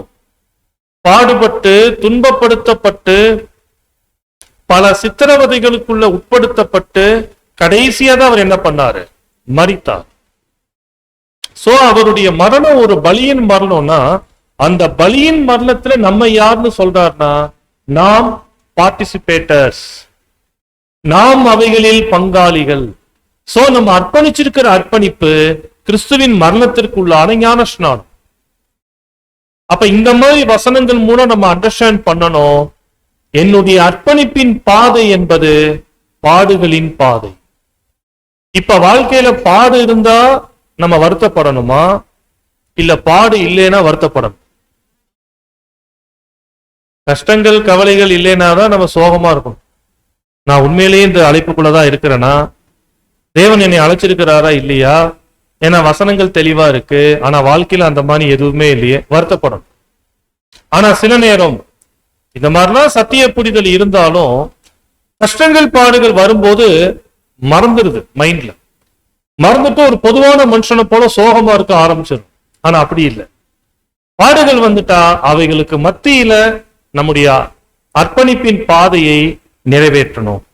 இப்ப செகண்ட் பாயிண்ட், பாடுகள் பற்றி ஒரு புரிதல் பார்த்துட்டோம், அதுதான் அர்ப்பணிப்பின் பாதைன்னு. செகண்ட், இரண்டாவது புரிதல், பாடுகள் என்பது கிறிஸ்துவினுடைய அடிச்சுவடு. முதல் பாயிண்டோடு சம்பந்தப்பட்டதுதான். ஏன்னா நம்ம அர்ப்பணிச்சுட்டாலே நம்ம யாரோட அடிச்சுவட ஃபாலோ பண்ணணும்? இயேசு கிறிஸ்துவினுடைய அடிச்சுவட ஃபாலோ பண்ணணும். என்ன அடிச்சுவடு வச்சுட்டு போயிருக்கிறாரு நம்முடைய ஆண்டவர்? தெரிஞ்ச வசனம் தான் இல்லைங்களா? 1 பேதுரு 2ஆம் அதிகாரம் 21வது வசனம். இதற்காக நீங்கள் அழைக்கப்பட்டும் இருக்கிறீர்கள், ஏனெனில் கிறிஸ்துவும் உங்களுக்காக பாடுபட்டு நீங்கள் தம்முடைய அடிச்சுவடுகளை தொடர்ந்து வரும்படி உங்களுக்கு மாதிரியை பின்வைத்து போனார். பாத்தீங்களா? பாடுபட்டு நமக்கு மாதிரியை பின் வச்சுட்டு போயிருக்கிறார். அப்ப அவருக்கு என்ன நடந்துச்சு அதான் நமக்கு நடக்கும். அவர் அர்ப்பணிச்சு ஓட்டத்தை முடிக்கிற வரைக்கும் என்ன அனுபவங்களை வாழ்க்கையில பெற்றாரோ அது மாதிரிதான் யாருக்கு வரும்? நமக்கு வரும். சோ அதுதான் கர்த்தருடைய அடிச்சுவடு. இதை நாம் ரீப்ரின்ஸ் 80 3வது பத்தி, அதாவது அந்த முந்தின வசனத்துக்கான கமெண்ட்ஸ்ல நம்ம பார்க்க முடியும். இங்க பிரதர் என்ன குறிப்பிடுகிறாரு? Jesus suffered even unto death. மரணம் வரைக்கும் இயேசு கிறிஸ்து என்ன பண்ணிட்டாரு? பாடுபட்டுட்டார். அடுத்தது என்ன சொல்றாரு? நாமளும் அவ்வாறே வாழணும் அல்லது கடந்து போகணும். அவருக்கு நடந்ததே நமக்கும் நடக்கும். அப்படி பாடுபட்டால் தான் நம்ம யாரோட ஃபெலோஷிப் ஆக முடியும்? கர்த்தருடைய சஃபரிங்கோட, அவருடைய பாடுகளோட நம்ம இணையாக முடியும். சோ அப்ப நல்ல வார்த்தை, நம்ம வாழ்க்கையில வருகிற பாடுகள் என்பது கிறிஸ்துவின் அடிச்சுவடுகளை நம்ம பின்பற்றுவதற்கான வாய்ப்பு. சரி, இதை குறித்து பிலிப்பியர் 3ஆம் அதிகாரத்திலையும் வசனங்கள் இருக்கு, 10-11 வசனங்கள். ஆனா நமக்கு தெரிஞ்ச வசனம் தான், எப்படியாவது அவருடைய பாடுகளின் ஐக்கியங்களை அறியணும், எப்படியாவது அவரை போல மரிக்கணும், இதுக்காக எதையும் துறக்க, எதையும் குப்பையாக நஷ்டமாக விட்டுவிட நான் தயார். இது அப்போஸ்தலன் பவுலுடைய மனநிலை. பாத்தீங்களா? எப்படி ஒரு மனநிலை, ஒரு புரிதல் அவருக்கு இருந்தா இந்த மாதிரி வார்த்தைகள் அவர் நிருபங்கள்ல எழுதியிருப்பார். சோ நம்ம வாழ்க்கையில வர பாடு கர்த்தருடைய அடிச்சுவடு. 3வது, பாடுகள் என்பது நிலையானது அல்ல. நம்ம வாழ்க்கையில இருக்கிற கஷ்டங்கள், பாடுகள் நிலையானதா, நிரந்தரமானதா? கிடையாது. அப்படின்னா இதை நம்ம தப்பா புரிஞ்சுக்க கூடாது. அது ஒரு வருஷம் இருக்கும், 2 வருஷம் இருக்கும், இல்ல சத்தியத்துக்குள்ள ஆரம்ப காலத்துல இருக்கும். அப்புறம் ஓகே, ஒரு 4-5 வருஷம் கடந்து போச்சுன்னா அப்புறம் அந்த கஷ்டங்கள்லாம் மாறி ரொம்ப ஜாலியா சந்தோஷமா இருக்கலாம். அப்படியா? நிலையானது அல்லன்னா அப்படி அர்த்தமா? இது ஒரு பெயர் சபையில யாராவது ஊழியக்காரரா வளர்ந்து வராருன்னா அவருடைய அனுபவம் தான் அப்படி இருக்கும். ஒரு காலத்தில் நான் தனி மனிதனா இந்த பகுதியில கஷ்டப்பட்டேன், பாடுபட்டேன், பிற மார்க்கத்தில இருந்து இயேசுவை ஏற்றுக்கொண்டேன், அநேக எதிர்ப்புகள் இருந்துச்சு, அடிகள் இருந்துச்சு. ஆனா இன்னைக்கு நான் எப்படி இருக்கிறேன்? பெரிய சபையை கட்டியாச்சு, நிறைய ஜனங்கள் இருக்கிறாங்க, ரொம்ப ஆசீர்வாதமா மனநிறைவா வாழ்ந்துட்டு இருக்கிறோம். சோ அப்ப அவங்களுடைய அனுபவத்தை பொறுத்தளவு பாடுகள் என்பது அவங்க லைஃப்ல ஒரு பார்ட் டைம், அவ்வளவுதான். ஆனால் ஒரு உண்மை கிறிஸ்தவருடைய வாழ்க்கையில பாடுகள் என்பது நிலையானது அல்லன்னா அதோட அர்த்தம் என்ன? நீங்க சொல்லிடுங்களேன். நிலையானது அல்லன்னா அதோட அர்த்தம் என்ன?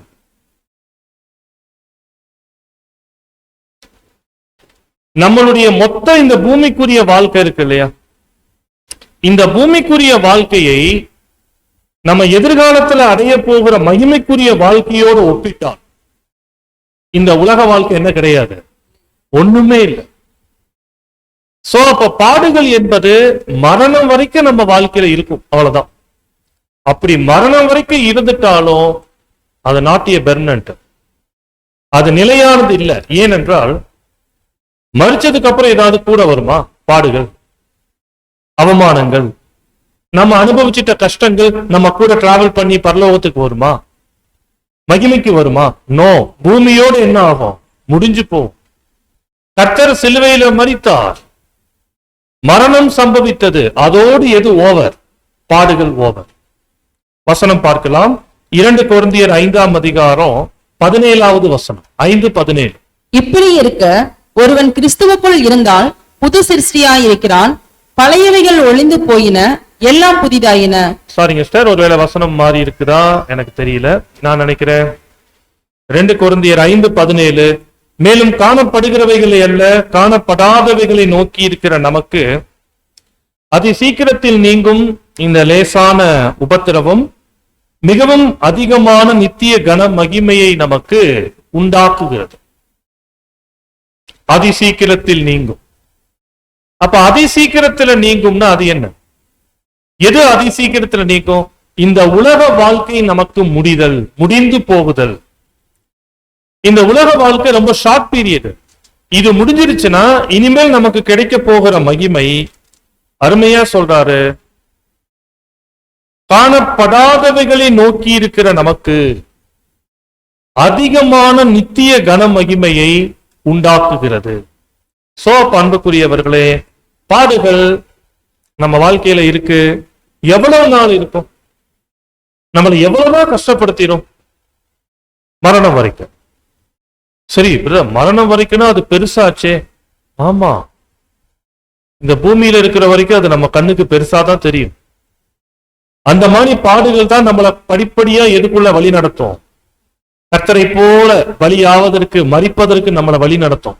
ஒருவேளை தேவ சித்தத்தின்படி வாழ்ந்து மறிச்சிட்டோம்னா அதோடு நம்ம வாழ்க்கைக்குரிய அல்லது நம்ம வாழ்க்கை மேல பாடுகளுக்கு உரிய அனுமதி என்ன ஆயிடுச்சு? முடிஞ்சு போச்சு. சோ இதான் நல்ல தாட்டு. இது நிலையானது அல்ல. எது? நம்ம வாழ்க்கையில இப்ப நம்ம அனுபவிச்சுட்டு இருக்கிற கஷ்டங்களும் வேதனைகளும் பாடுகளும் இது நிரந்தரமானதோ நிலையானதோ கிடையாது. இந்த புரிதல் இருந்தாலும் கஷ்டங்களை மகிழ்ச்சியோடு எதிர்கொள்ள ஆரம்பிச்சு. நான்காவது, பாடுகள் என்பது நன்மைக்கானது. இவைகள் நமக்கு நன்மைகளை கொண்டு வரக்கூடியது. இது என்ன நன்மையை கொண்டு வரும்? பாடுகள். ரோமர் 8:17 பாடத்தோட பிகினிங்களே வாசிச்சோம். கிறிஸ்துவுடனே கூட மகிமைப்படும்படிக்கு அவருடனே கூட பாடுபட்டால் அப்படியாகும். பாடுபட்டா மகிமைக்கு போலாம். சோ பாடுகள் நன்மைக்கு ஆனது. அடுத்த ஒரு வசனம் 2 தீமோத்தேயு 2ஆம் அதிகாரத்துல 11-12 வசனங்கள். இதுவும் நம்ம சுருக்கமா சொல்லிடலாம், ஏன்னா ரொம்ப பிரபலமான வசனம். 2 தீமோத்தேயு 2:11-12 என்ன சொல்லுது? பாடுபட்டால்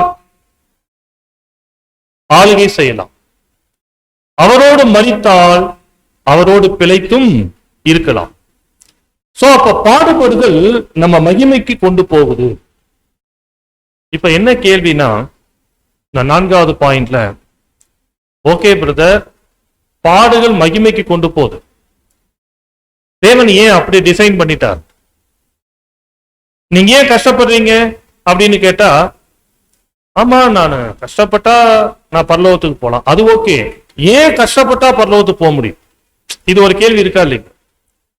இப்போ ஒரு ஸ்திரீ ஒரு கருவை சுமக்குறாங்கன்னா பல கஷ்டங்கள் இருக்கு அவங்களுக்கு சரீர ரீதியா. ஆனா அது எல்லாத்துக்கும் வயிற்றுக்குள்ள இருக்கிற அந்த கருவுடைய தாக்கம் இருக்கு, அதோடு சம்பந்தப்பட்ட ஒரு நியாயமான காரணங்கள் இருக்கு. இப்ப இதே மாதிரி பாடுகள் நம்மை மகிமைக்கு கொண்டு போவோம், ஆளுகைக்கு உயர்த்தும் என்று சொல்லிட்டா ஓகே, ஆளுகைக்கு உயர்த்தும். அப்படி பாடுபட்டுதான் ஆளுகைக்கு போகணும் அப்படின்னு தேவன் ஏன் நியமிச்சிட்டார்?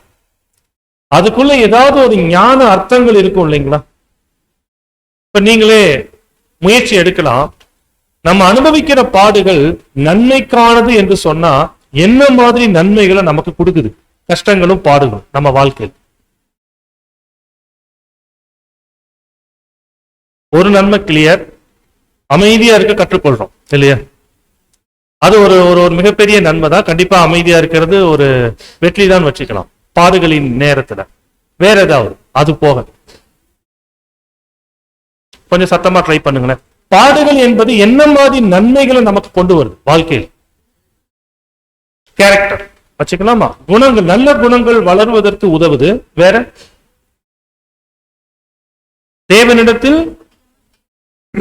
தேவனிடத்துல அதிகமாய் கிட்டி சேர்வதற்கு. உண்மைதானே? எல்லாமே நம்ம நினைச்ச மாதிரி உலகத்துல கிடைச்சுக்கிட்டே இருந்தா கடவுள் பக்கத்துல என்ன பண்ண மாட்டோம், நெருங்கி போக மாட்டோம். சோ தேவனை அதிகமா சார்ந்து இருப்பதற்கோ விசுவாசிப்பதற்கு நெருங்கி ஜீவிப்பதற்கு பாடுகள் சப்போர்ட் பண்ணுது. நல்ல வார்த்தை தான். வேற ஏதாவது பிரதர்? சாரி எனக்கு புரியல. நீங்க இங்க சார். ஓ, ஒபீடியன்ஸ். ஓகே, அதான் கேரக்டர், அந்த குணலட்சணத்தோடு சம்பந்தப்பட்டது. பரவாயில்ல, உங்களுடைய முயற்சிக்கு எல்லாமே வேல்யூபிள் கருத்துக்கள் தான். சகோதரர் ரசல் அவர்கள், நம்ம அனுபவிக்கிற பாடுகள் ஏன் நம்மளை மகிமைக்கு வழி நடத்துது? இப்ப படுகிற பாடுகளுக்கும் ஃபியூச்சர்ல நம்ம மகிமையில போய் இருக்கிற ஸ்தானத்துக்கும் ஒரு லிங்க் இருக்கு, ஒரு தொடர்பு இருக்கு. அதை அவர் பேசுறாரு. நம்ம முதலாவது வசனம் வாசிச்சிடலாம், பிற்பாடு அதற்குரிய விளக்கங்கள் பார்ப்போம். 2 கொரிந்தியர் 3ஆம் அதிகாரம் 6வது வசனம். நாம் புது உடன்படிக்கையின் ஊழியக்காரராய் இருக்கும்படி வாசிக்கலாம். நாம் புது உடன்படிக்கையின் ஊழியக்காரராய் இருக்கும்படி தேவனே நம்மை தகுதியுள்ளவர் ஆக்கினார் என்று பரிசுத்த பவுல் அடியார் கூறியுள்ளார்.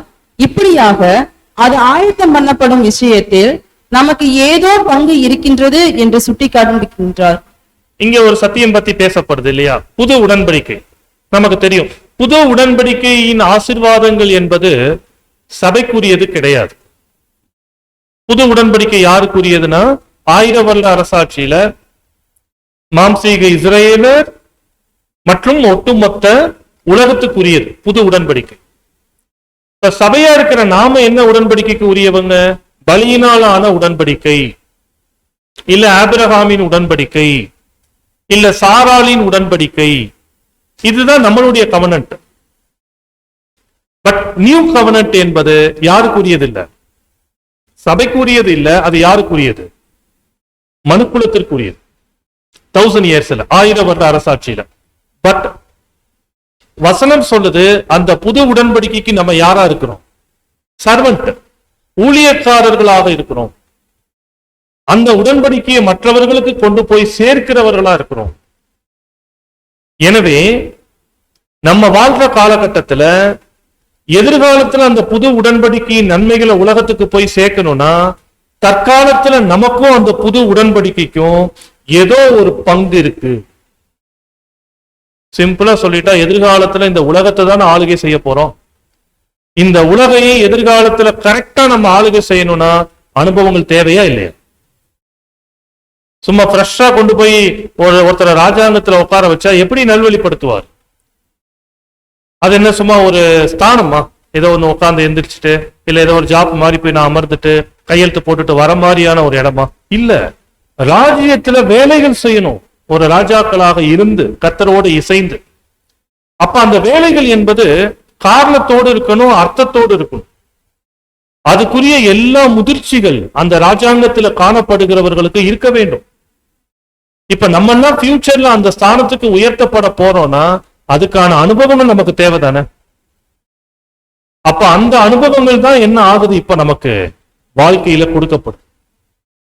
இதை ரீப்ரின்ஸ் நம்பர் 5292 முற்பிதாக்கள் என்கிற புத்தகத்துல 53வது பக்கம் தமிழ்ல இந்த கருத்துக்கள் இருக்கும், வாசிக்கலாம். விசேஷித்த பலிகள் இல்லையெனில் புது உடன்படிக்கைக்கு அஸ்திபாரமே இருப்பதில்லை. தற்காலத்தில் சபை அனுபவிக்கும் பாடுகளானது நமக்குரிய பாக்கியமான ஸ்நாக்கியமாகும். ஏனெனில் நாம் அந்த புது உடன்படிக்கையின் ஊழியக்காரர்களாய் இருக்கிறோம். அடுத்த ஸ்லைடு. அதாவது அது நிறுவப்பட்ட பிற்பாடு செய்யப்பட வேண்டிய எதிர்கால ஊழியத்திற்கென்று இப்பொழுது பயிற்சி பெறுவதன் மூலம் நாம் அதற்கு ஊழியம் புரிகிறவர்களாய் இருக்கின்றோம். அன்புக்குரியவர்களே, இது அருமையான வார்த்தை. நிறுத்தி நிதானமா நம்ம அறிந்து கொள்ள வேண்டிய சத்தியம். வார்த்தை எப்படி இருக்கு? அது நிறுவப்பட்ட பிற்பாடு அப்படின்னா 1000 இயர்ஸ், 1000 வருட அரசாட்சி. செய்யப்பட வேண்டிய எதிர்கால ஊழியத்திற்கு என்று இப்போது பயிற்சி பெறுவதின் மூலம் நாம் அதற்கு என்ன செய்கிறோம்? ஊழியம் புரிகின்றவர்களாய் இருக்கிறோம். சோ அப்ப புது உடன்படிக்கையை உருவாக்குகிறவங்க சபை, விசேஷ பலிகள் மூலம். அப்ப அந்த பலிகள் தான் இப்ப நம்ம வாழ்க்கையில எப்படி இருக்கு? பாடுகள், கஷ்டங்கள், நிந்தனைகளா இருக்கு. அப்ப இந்த பலிகள் மூலம் அல்லது இந்த பாடுகள் மூலம் பயிற்சி அடைந்து கொண்டிருக்கிறோம். இங்க நம்ம ட்ரெயின் பண்ணப்பட்டு கொண்டிருக்கிறோம். எதுக்காக? எதிர்காலத்தில் இந்த உலகத்தை நாம் நல்வழிப்படுத்துவதற்காக. இப்ப நம்ம பாடுகள்னு சொல்றோம்ல வாழ்க்கையில, என்னென்ன வகையில வருது பாடுகள்? சரீரத்துல வியாதி சொல்லலாமா? சொல்லலாம். பண கஷ்டம் சொல்லலாம். குடும்பத்துல பிரச்சனை, பல போராட்டங்கள் சொல்லலாமா? சொல்லலாம். சமுதாயத்துல வேலை செய்யற இடம், அக்கம் பக்கத்துல குடியிருக்கிறவங்க, சக மனிதர்களோடு, இது எல்லாமே சொல்லலாம். அப்பனா நமக்கு வருகிற பாடுகள் என்பதை நல்லா நம்ம உற்று பார்த்தாலே தெரியும். வசனங்களும் தெளிவா இருக்கு. ஒரு மனுஷனுக்கு என்ன கஷ்டங்கள், என்ன பாடுகள் வர முடியுமோ, இதுதான் நம்ம என்ன பண்றோம் வாழ்க்கையில அனுபவிச்சுட்டு இருக்கோம். இல்ல ஏதாவது இயற்கைக்கு அப்பாற்பட்டு ஏதாவது நடக்குதா வாழ்க்கையில? நடந்து போயிட்டே இருக்கோம், திடீர்னு வானத்துல இருந்து கல்லு வந்து விழுந்துருதா தலையில? இல்ல யாரோ ஒருத்தர் நம்மளை பிடிச்சி கீழே தள்ளி விட்டு திரும்பி பார்த்தா யாரையுமே காணோம், அப்படி ஏதாவது பாடுகள் வருதா? பயந்துருவோம்ல அந்த மாதிரிலாம் வந்தா. பாருங்க, அப்ப பாடுகள் இருக்கு, கஷ்டங்கள் இருக்கு. பட் அவைகள் எல்லாம் எப்படித்தான் இருக்கு நம்ம லைஃப்ல? ஒரு மனுஷனுக்கு என்ன சம்பவிக்க முடியுமோ இந்த உலகத்துல, அந்த மாதிரி தொல்லைகளையும் பிரச்சனைகளையும் கஷ்டங்களையும் தான் நம்ம என்ன பண்ணிட்டு இருக்கிறோம்? அனுபவிச்சுட்டு இருக்கோம். சரி, இப்ப நம்ம தேவனுடைய பிள்ளைகள், விசேஷமானவங்க, உலகத்திலிருந்து தெரிந்தெடுக்கப்பட்டவங்க, பிரித்தெடுக்கப்பட்டவங்க. ஏன் அப்ப பொதுவா ஒரு உலகத்து மனுஷனுக்கு வர மாதிரி இப்ப நமக்கு வருது அப்படின்னா, உலக மனுஷன் இன்னைக்கு வாங்குகிற பாடுகள் என்பது நோக்கம் வேற, தீமையின் அனுபவத்தை வாங்குறார், அவ்வளவுதான். ஆனா சபை அழைப்புக்குள்ள இருக்கிற நாம வாங்குறோம்னா, நம்ம பயிற்சி அடைந்து கொண்டிருக்கிறோம், ட்ரெயின் பண்ணப்பட்டு கொண்டிருக்கிறோம். எதற்காக? கண்டிப்பா மகிமையில ராஜ்யத்துல இருக்கும் போது ஆயிரக்கணக்குல, லட்சக்கணக்குல, ஏன் கோடி கணக்குல கூட மனிதர்கள் உயிர்த்தெழுந்து வருவாங்கல்ல. உயிர்த்தெழுந்து வந்து இந்த பூமிக்குரிய வாழ்க்கை வாழும் போது அவங்களுக்கு எவ்வளவு பிரச்சனை இருக்கும் வாழ்க்கையில. இப்ப அந்த பிரச்சனைகளுக்கு அவங்களுக்கு சரியான தீர்வை கொடுக்கணும், சரியான வழிநடத்துதல் கொடுக்கணும், ஆலோசனையை கொடுக்கணும்னா யார் கொடுக்கிறது? ஆவிக்குரிய நிலையில வானமா யார் இருப்பாங்க? கர்த்தர் இயேசு மற்றும் சபை இருப்பாங்க. ஒருவேளை நாம தேவ கிருபையில நல்லபடியா ஓடி முடிச்சு அந்த ஸ்தானத்துக்கு போறோம்னா, நம்ம கிட்ட அந்த அனுபவம் இருக்கணும்ல. மனிதர்களை நல்வழிப்படுத்த வேண்டிய அனுபவங்கள் இருக்கணும் இல்லைங்களா? சோ அப்ப அப்படிப்பட்ட அந்த ஸ்தானத்துல நம்ம வேலைகளை சரிவர செய்வதற்கு தான் தேவன் இப்பொழுதே நம்ம வாழ்க்கையில எதை அனுமதிக்கிறாரு? பாடுகளையும் கஷ்டங்களையும் அனுமதிக்கிறார்.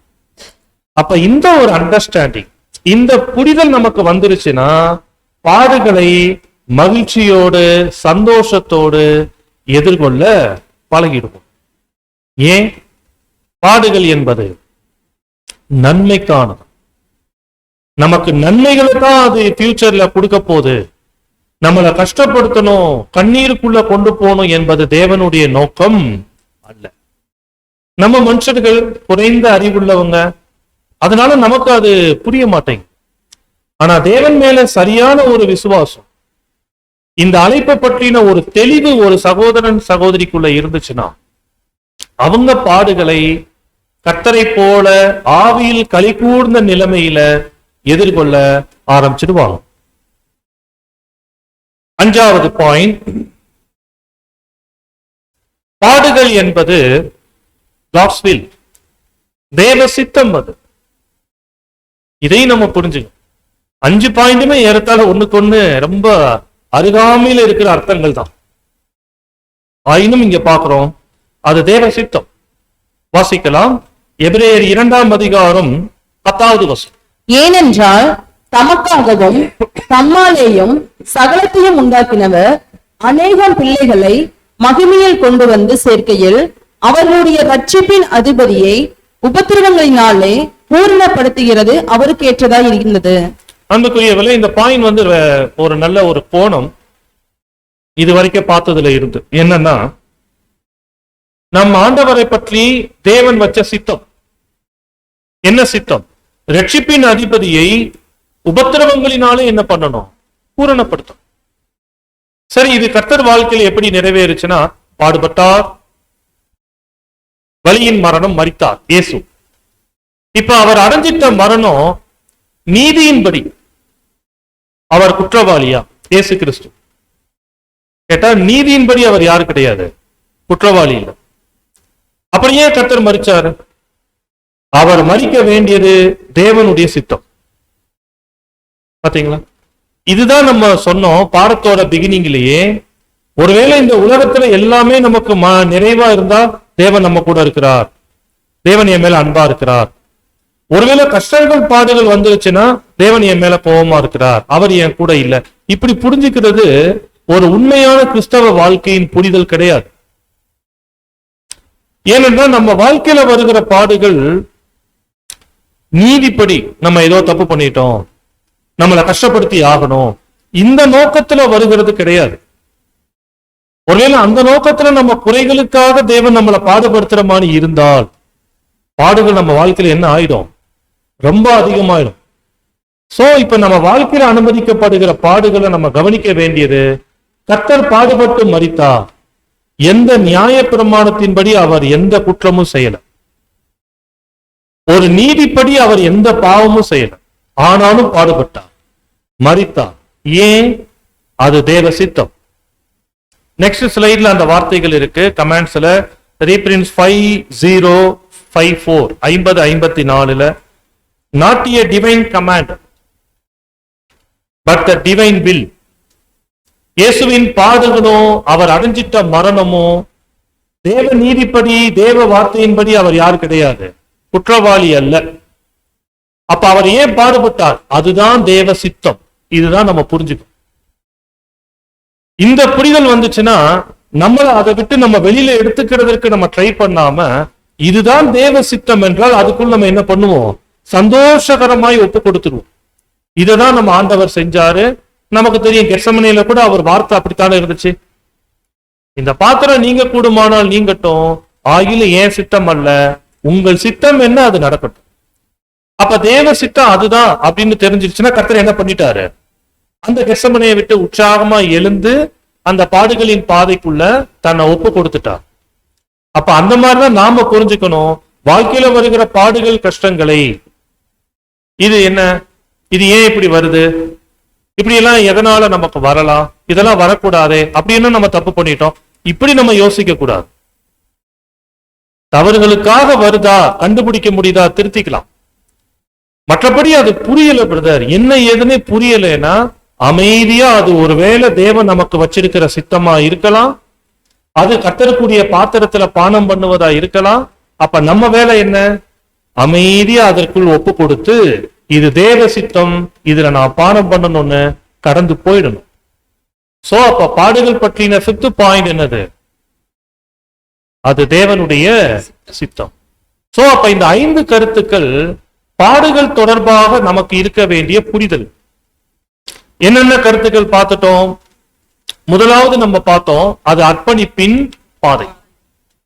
இரண்டாவது பார்த்தோம் அது கர்த்தருடைய அடிச்சுவடு. தேர்ட் ஒன் அது நிலையானது அல்ல. ஃபோர்த் ஒன் அது நன்மைக்கான. அஞ்சாவது அது தேவனுடைய சித்தம். இப்ப பாடத்தோட லாஸ்ட் தாட், பாடுகளை பத்தி புரிஞ்சுக்கிட்டோம். ஓகே, பாடு வரட்டும், வாழலாம், சந்திக்கலாம். ஆனால் மகிழ்ச்சியோடு சந்தோஷத்தோடு பாடுகளை எதிர்கொள்ளணும்னு பாக்குறோமே, இதுதான் கஷ்டம்.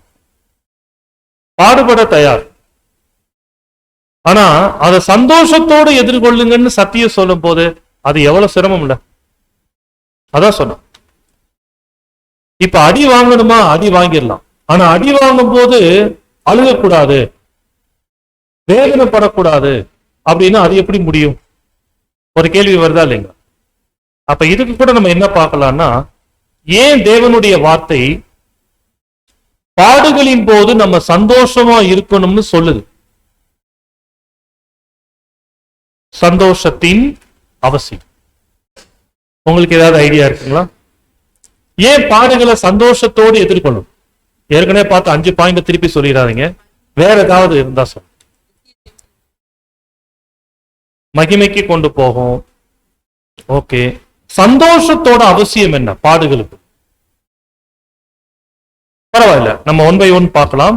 ரீபிரின்ஸ் 4590 தான் வாசிக்கலாம். ஃபர்ஸ்ட் பாயிண்ட், கர்த்தருக்கு ஊழியம் செய்யும் விஷயத்தில் நாம் வைராக்கியத்துடனும் தைரியத்துடனும் இருப்பதற்கு ஆவியில் இந்த மகிழ்ச்சி என்பது அவசியமாய் உள்ளது. போதும்.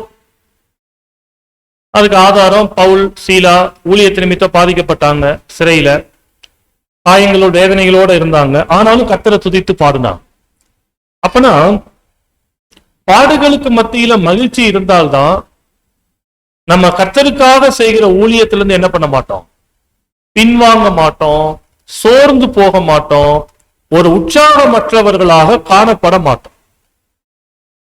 இதே அழுதுட்டு கஷ்டங்கள் பாடுகள் வரும்போது இருக்கு இல்லையா, இப்ப யாராவது ஏதாவது சொல்லிட்டாங்கன்னு வைங்க, நம்ம தேவனுக்காக ஊழியம் செய்யறோம், மற்றவர்கள் நம்மள ஏதாவது அநியாயமா பேசிட்டாங்க, காயப்படுத்திட்டாங்கன்னா மனசு என்ன ஆகுது, இனிமேல் அந்த வேலையை என்ன பண்ணல செய்யல, யாரையும் நம்ம பண்ணிட்டு போம்.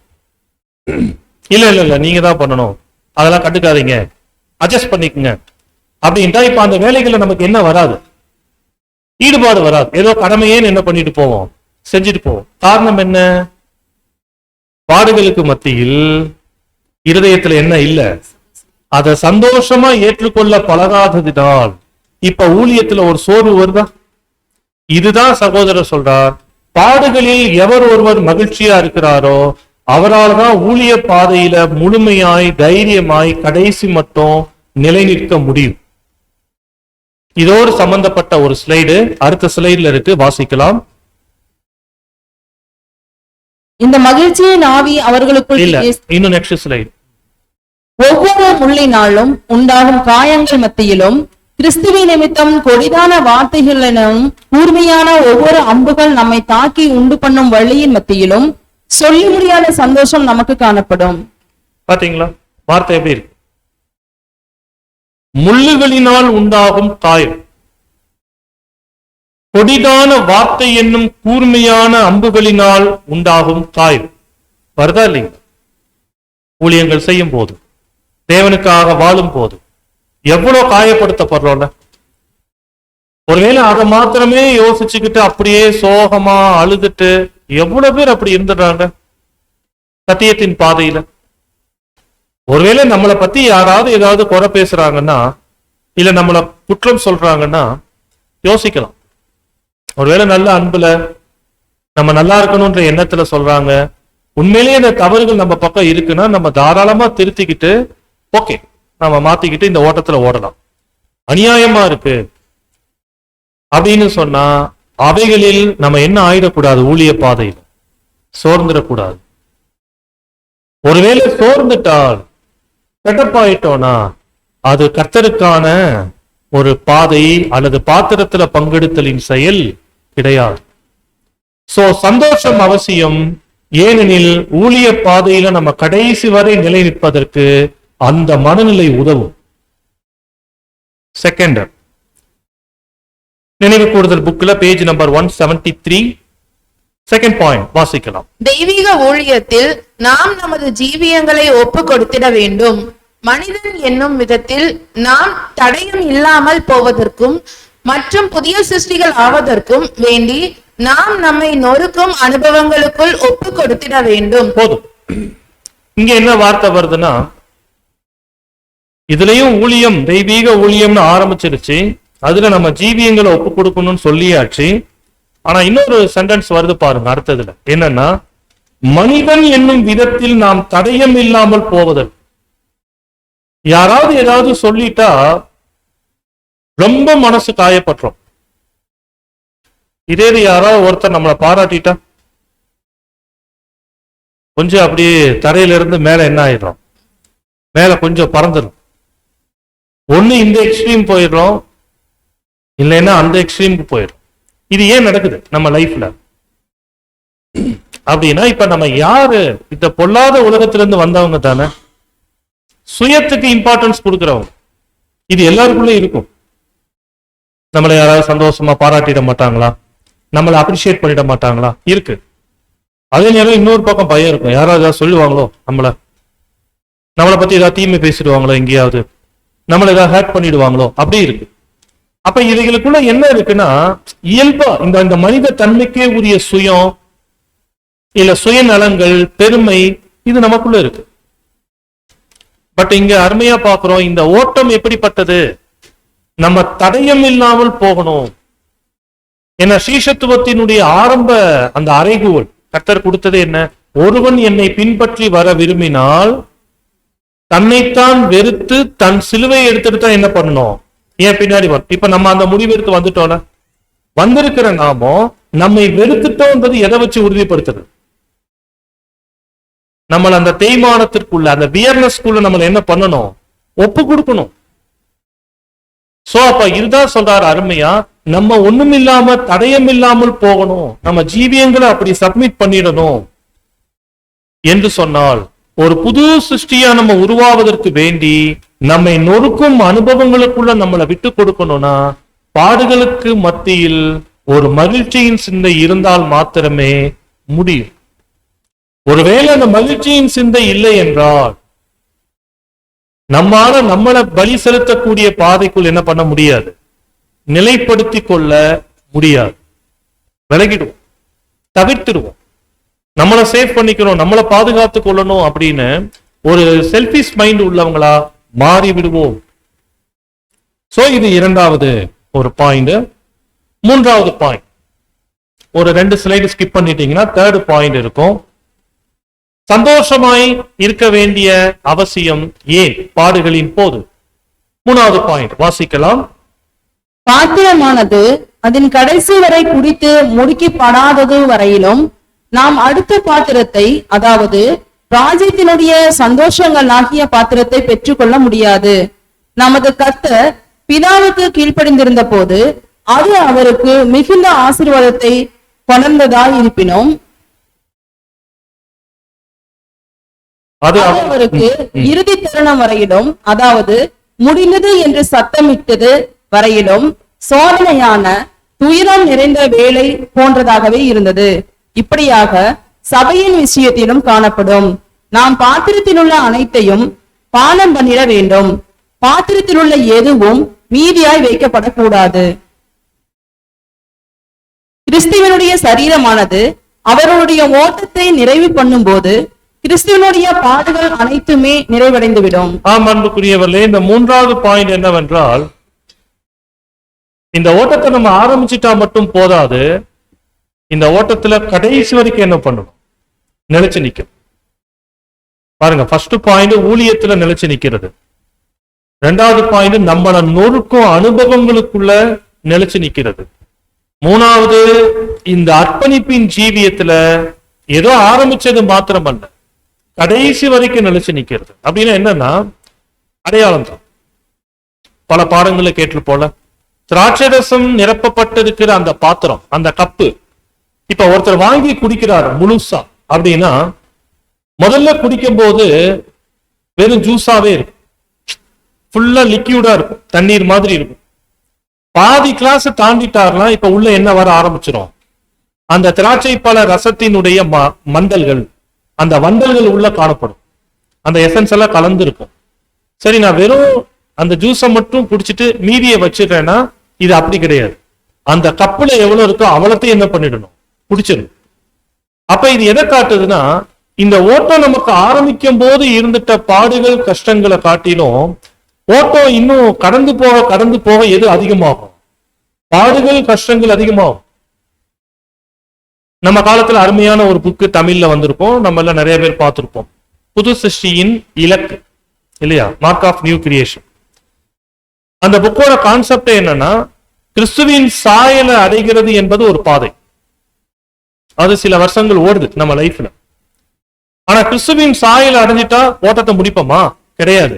அடைஞ்ச சாயல்ல நிலைச்சு நிக்கணும். சோ அப்போ கிறிஸ்துவின் சாயலை அடைகிறது ஒரு ஓட்டம், ஒரு பாதி அளவு. அடைஞ்ச சாயல நிலைச்சு நிக்கிறது ஒரு பாட்டு இருக்கு.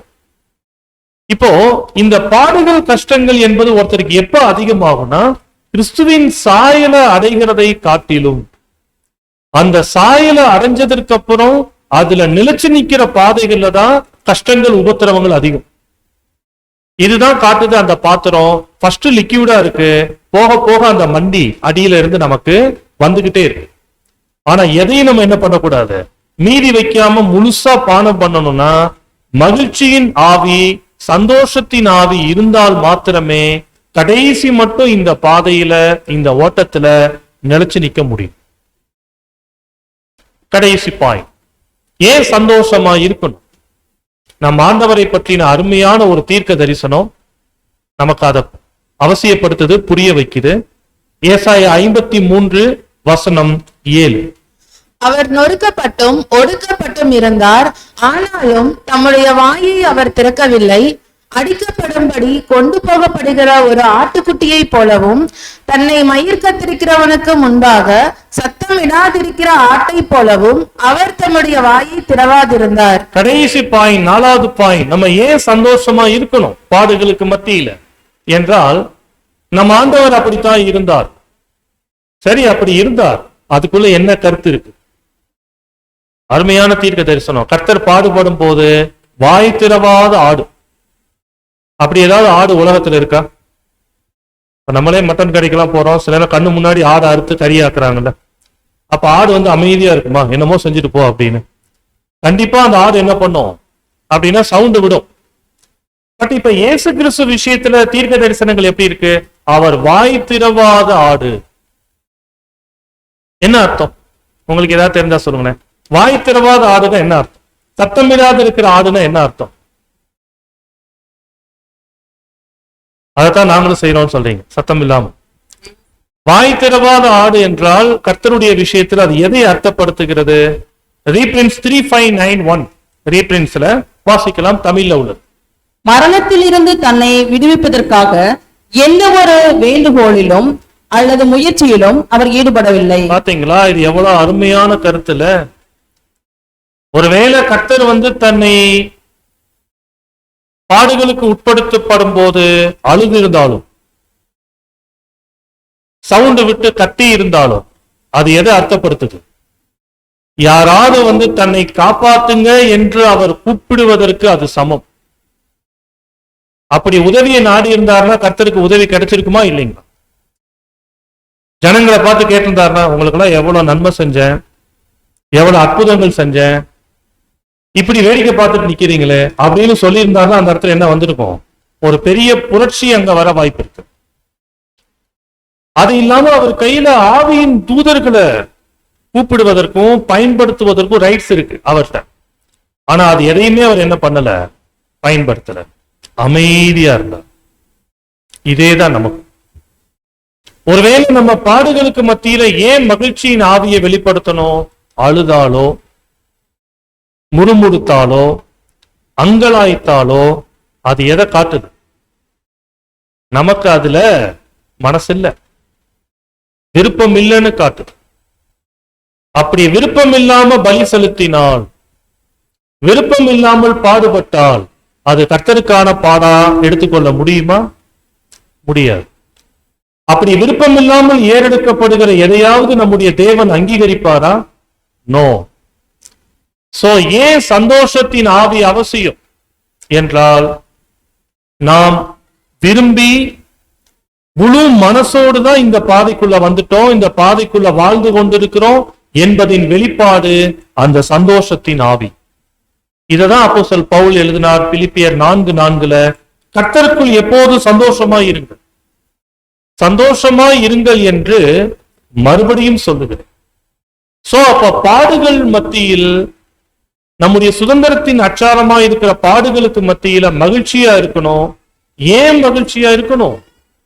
ஊழியத்துல நிலை நிற்கலாம் கடைசி வரைக்கும், நம்மை நொறுக்கும் அனுபவங்களுக்குள் நிலை நிற்கலாம், தேவனிடத்தில் அர்ப்பணிச்ச அர்ப்பணிப்பை கடைசி மட்டும் நிறைவேற்றி முடிக்கலாம். 4வது, இதெல்லாம் முழு மனசோடு தான் நம்ம ஒப்புக்கொண்டிருக்கிறோம் என்பதின் அர்த்தம் அந்த மகிழ்ச்சியின் வெளிப்பாடு. பாடத்தோட எண்டு, முடிவுரை, மத்தேயு 26ஆம் அதிகாரம் வசனம் 29 வாசிக்கலாம். 26, 29. இது முதல் இந்த திராட்சைப்பழ ரசத்தை நவமானதாய் உங்களோட கூட என் பிதாவின் ராஜ்யத்திலே நான் பானம் பண்ணும் நாள் வரைக்கும் இதை பானம் பண்ணுவதில்லை என்று உங்களுக்கு சொல்லுகிறேன் என்றார். நம் ஆண்டவர் அந்த பந்தியில கடைசியா பேசிட்டார். நவமான திராட்சை பழ ரசம், நவம்னா புதுசு, நியூ வைன். அது எதை குறிக்குது? மகிமை, சந்தோஷம், ஆசீர்வாதங்களை குறிக்குது. சோ அப்ப அந்த பாடுகளுக்கு மத்தியில கர்த்தருக்கு அந்த பார்வை, அந்த மனநிலை காணப்பட்டது. இததான் சகோதரர்கள் அவங்க எப்படி குறிப்பிடுவாங்கன்னா, நினைவு கூறுதல் புக்ல 186வது பக்கம் நம்ம கவனித்தால், இந்த ரெட் கலர்ல இருக்கிறத மாத்திரம் வாசிங்க. அப்பத்திற்கும் பாத்திரத்திற்கும் அவர் பிதாவுக்கு ஸ்தோத்திரம் ஏறெடுத்ததான காரியமானது அப்பம் பிற்குதலும் திராட்சரசம் நசுக்கப்படுதலும் குறிக்கின்றதான பாடுகள் யாவற்றிலும் சந்தோஷத்தோடே உடன்படுவதை சுட்டி காட்டுகின்றதா இருக்கின்றது. ஆமா, ஏப்ரல் 21 மாலையில சர்வ் பண்ணுவாங்கல்ல சகோதரர்கள். அப்ப அப்பத்தை எடுத்த உடனே அவங்க நம்ம கிட்ட கொண்டு வரதுக்கு முன்னாடி என்ன பண்ணுவாரு? அந்த வார்த்தை யூஸ் பண்ணுவார். அப்பத்தை இயேசு பிற்கிறதற்கு முன்னாடி ஸ்தோத்திரம் ஏறெடுத்தார். திராட்சை பழ ரசத்தை பகிர்வதற்கு முன்னாடி ஸ்தோத்திரம் ஏறெடுத்தார். ஸ்தோத்திரம் ஏறெடுத்த அந்த வார்த்தைக்கான மற்றொரு அர்த்தம் தேங்க் பண்றது, நன்றி சொல்றது தேவனுக்கு. கண்டிப்பா அந்த அப்பம் பாடுகள், அந்த திராட்சை ரசம் பாடுகளின் மரணம். ஆனா அது ஆரம்பிக்கிறதுக்கு முன்னாடி தேவனுக்கு நன்றி சொல்லி ஆரம்பிக்கிறாங்கன்னா அது எதை குறிக்குது? மகிழ்ச்சியோடு அதற்கு நம்ம உடன்படுவதை குறிக்கிறது. சோ இதுதான் நம்ம அந்த அடையாளத்துல செய்ய போறோம். அந்த அடையாளமே நம்மளுடைய வாழ்க்கை. சோ அப்ப இந்த பாடத்துல இருந்து நம்ம என்ன தெரிஞ்சுக்கிறோம்? நம்முடைய சுதந்திரத்தின் அச்சாரம் என்பது நம்ம வாழ்க்கையில இருக்கிற பாடுகள். பட் பாடுகள் படுகிறோம், அந்த பாடுகளை என்ன மனநிலையில படுகிறோம்? என்ன மனநிலையில பட்டா அது கர்த்தருக்கான பாடு என்று சொல்லலாம்னா சந்தோஷம், மகிழ்ச்சி. ஒருவேளை இது முகத்துல பல நேரம் வெளிப்படுத்த முடியாதுதான் பல கஷ்டங்கள் வரும்போது. ஆனா இருதயத்துல அந்த ஒரு மன நிறைவு, அந்த ஒரு புரிதல் நமக்கு மிக மிக அவசியம். அப்ப அந்த ஒரு மேலான கருத்தை இந்த பாடத்தின் மூலம் நாம தெரிந்து கொண்டோம். இப்படிப்பட்டவர்களாக நம்ம எல்லோரும் காணப்படுவதற்கு, நம்ம இன்னும் அருமையாய் இந்த சத்தியத்திற்கு ஏற்ப தயார்படுத்திக் கொள்வதற்கு தேவன் தாமே நம் அனைவருக்கும் கிருபை இரக்கம் செய்வாராக. பொறுமையோடு இந்த வார்த்தைகளை கேட்டுட்ட உங்கள் யாவருக்கும் என் நன்றியினை நான் தெரியப்படுத்துகிறேன். ஆமென்.